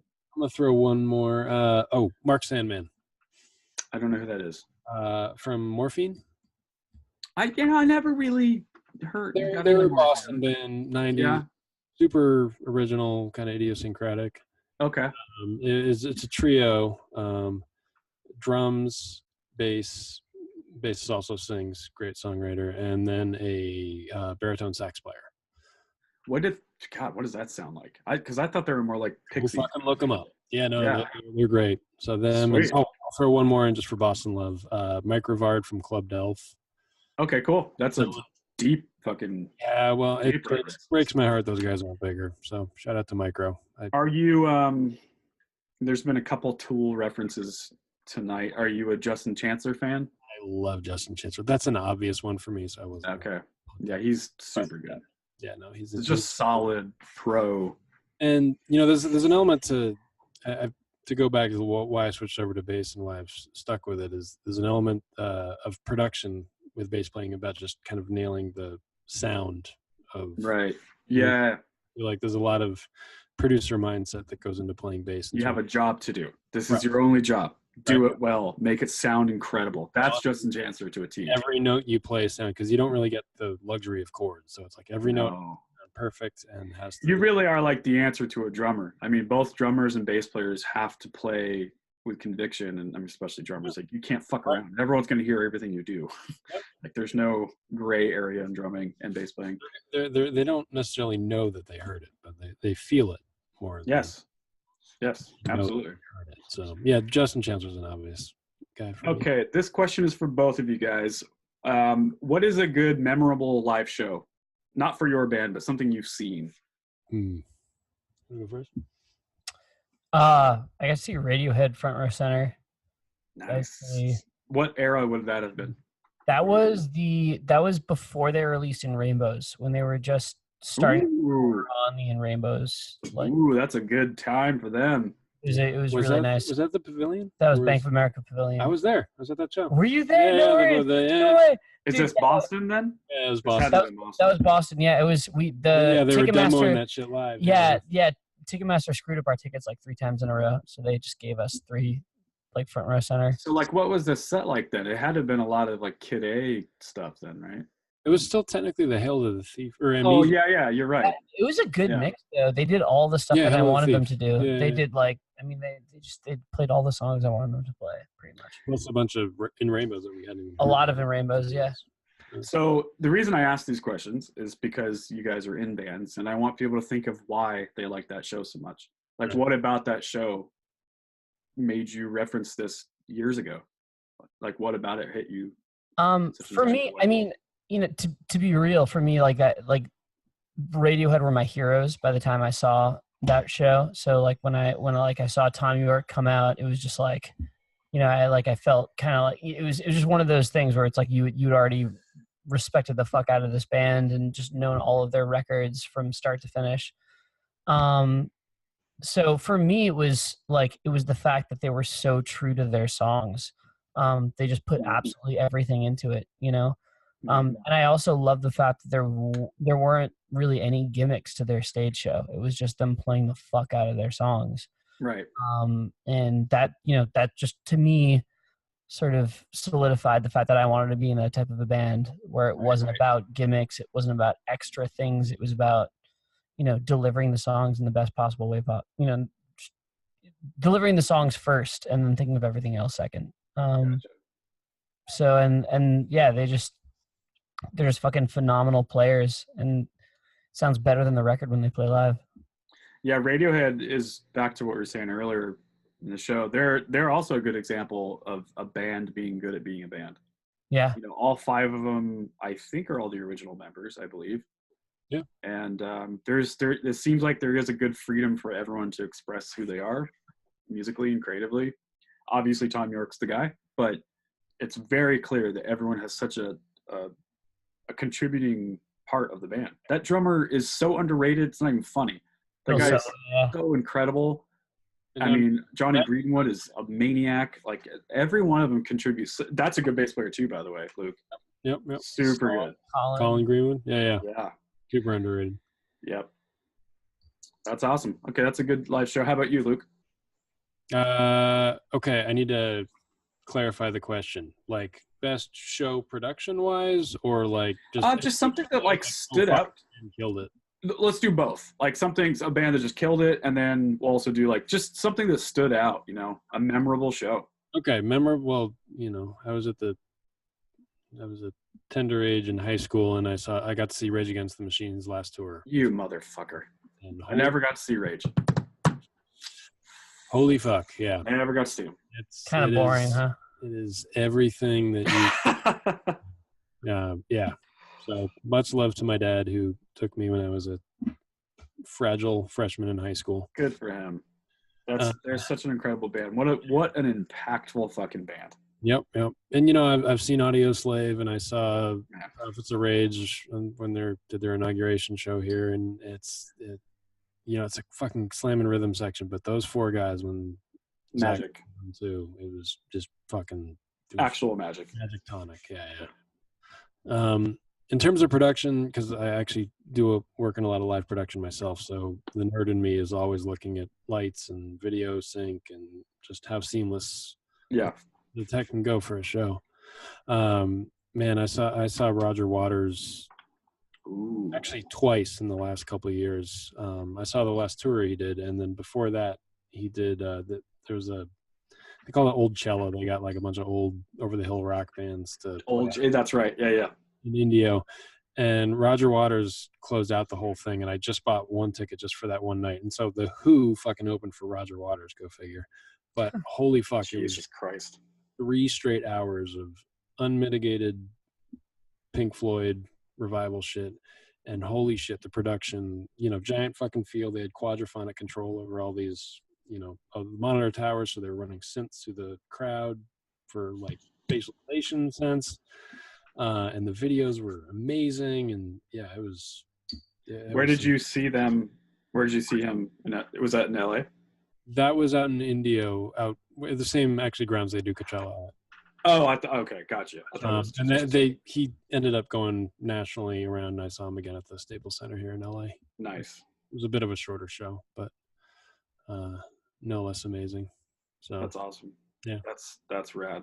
Yeah, that was just like apex production of alignment of video and music and history. And so Rage is like the live hard hitting. If you want to talk just like the right band hitting you at the right moment in your life, and just seeing what a live show could be, just from a, you know, no gimmicks, just 4 guys thrashing on stage. Like, holy fuck, that was unstoppable. That's awesome. Yeah. I think the best production-wise show I ever saw would tied for 9 Inch Nails or Tool. Yep. Production-wise, just Jesus, God Almighty. I saw Tool last fall, about a year ago, out in San Bernardino, and I've probably seen them 10 times now, and it was the show just keeps getting better. Good, that's good to hear, because I haven't seen it in a long time. It's only it's only getting better. That's good to hear. I can't wait for the new album. Whenever the fuck that happens. I thought about calling our record Tool's next album. That was Luke's seriously idea. Gunning. Like, let's just call it Tool's next record. Like, we're playing that video game. Everyone, that would be crazy. We're gonna blow up. You'd probably get sued. Would we? I don't know. They're like a major label monster band. They have more power than you think. Yeah, but they're not even on streaming platforms, so. That's by choice, though. They're already in the middle of a lawsuit. They don't want to be in another one. Now, are you a fan of everything Maynard does? Like, do you like Pussifer? I like the first couple Pussifer records, and I like their EP. Mm-hmm. I think that I'm a bigger fan of Tool than A Perfect Circle or Pussifer. Gotcha. Me too.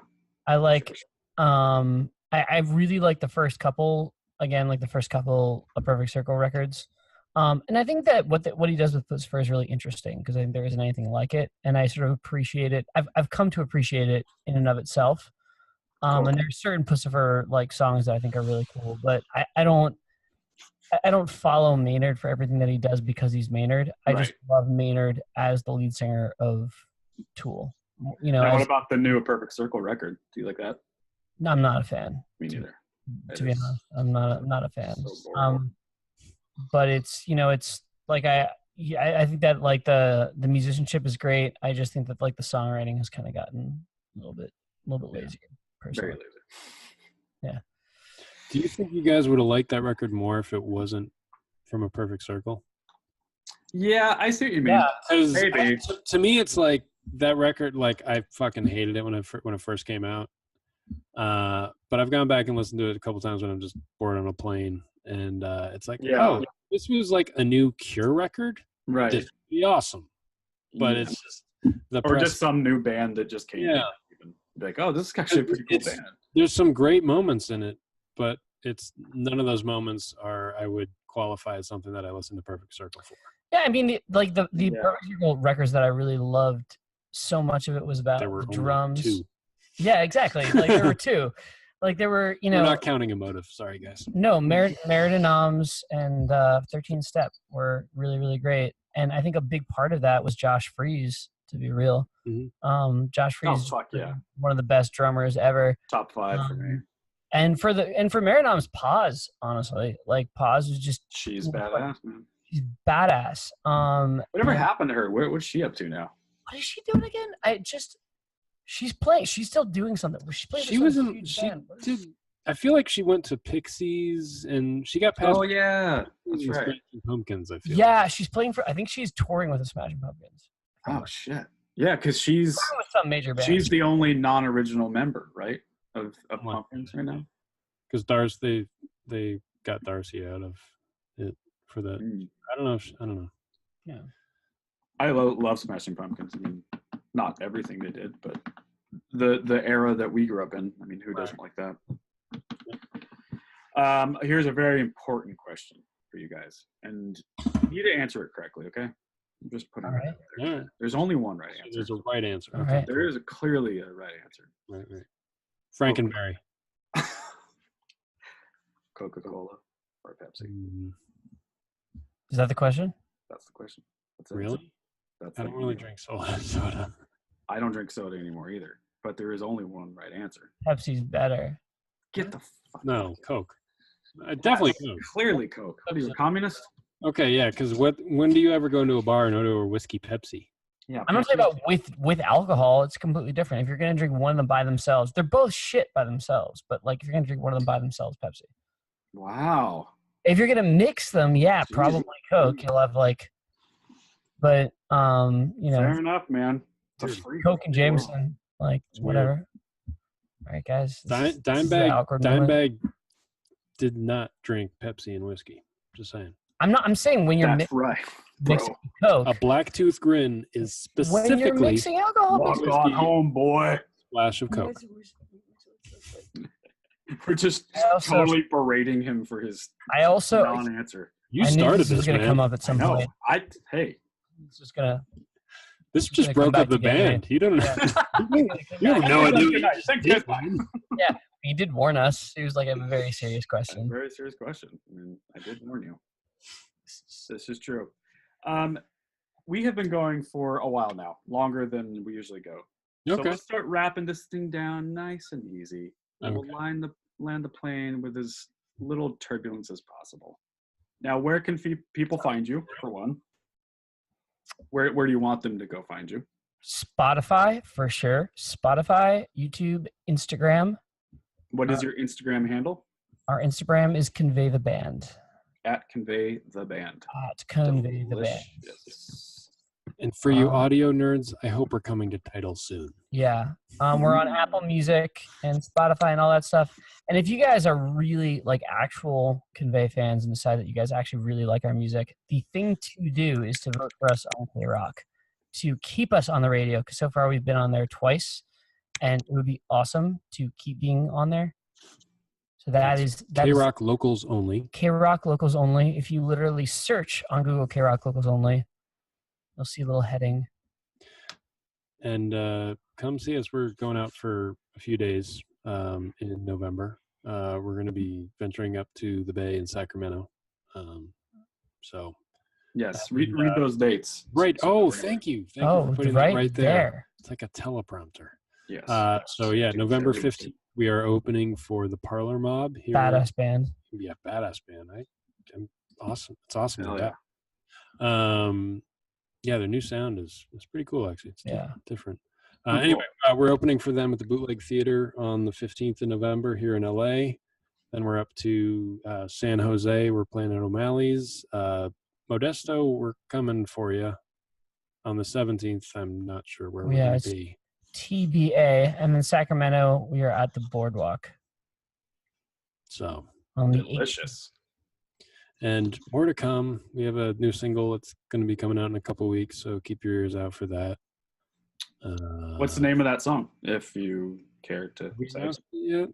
The new single? I don't know if we can say yet. The reason I said this because Haley mentioned it from Revival. So. Oh, well, I guess if Haley mentioned it. Well, if Haley mentioned it, we'll say it right now. The beans. It is called Inside Out. Okay, good. Because I think that's part of why she wanted you on, to be honest. We are very excited about push that. Well, Haley outed us, so yep. I don't want to get in trouble with Haley. New single. And the current single that's out now is Terror. That is the one that you can find, and we have a music video out on that baby as well. We're pretty stoked about. Now, I usually play a song at the end of the show, and then I also do it like a little bit in the P-break segment. What song would you prefer I play? One like a Chinese song? Yeah, from you guys. With Terror. Yeah. Okay.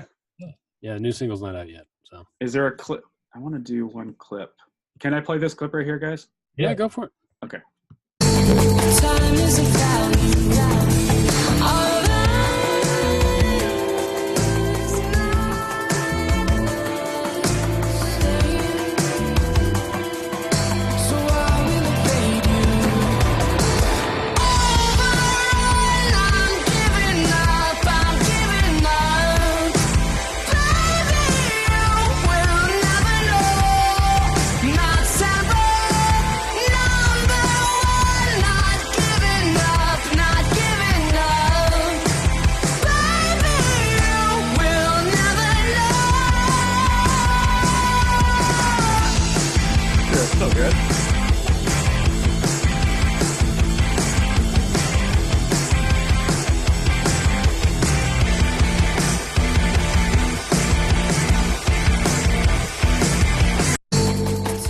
Awesome.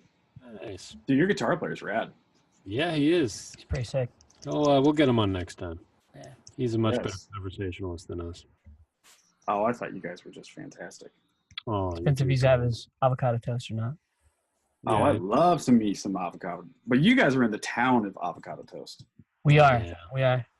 You guys are snobs about it there. We live in abundance. Yes. It's the best thing. Well, thank you so much for being on the show, guys. We do appreciate it. Thanks, James. Fun talking to you. Yeah. Yes, absolutely. Make a new friend. Yes, and please let us know how we can help. If the new single when the new single comes out, let me know how we can talk about it. I'll mention it again on the show. We can share it on the Instagram account. Let people know. Yeah, please let us know how we can help. Yeah. Thanks, James. Well, hopefully we'll be able to make it up to Portland and the next tour run in the new year. So, yeah, for sure. Oh, I'm sure you will. Yeah. Lift a pint in person. So. Yes, absolutely. I mean, and if you're in town, we'll do an actual in-studio podcast too. Yeah. That'd be more fun. Yeah. Oh, yeah. It's always better to have you actually in the room for sure. Yeah. Cool. Yeah. Thanks again for being on. Everyone listening, do me a favor. Go follow @Convey the Band on Instagram. Do it now. Go ahead and stop what you're doing. Go and do it now. It's a worth follow. It's a legitimately good account too. I mean, there's so much to go sift through.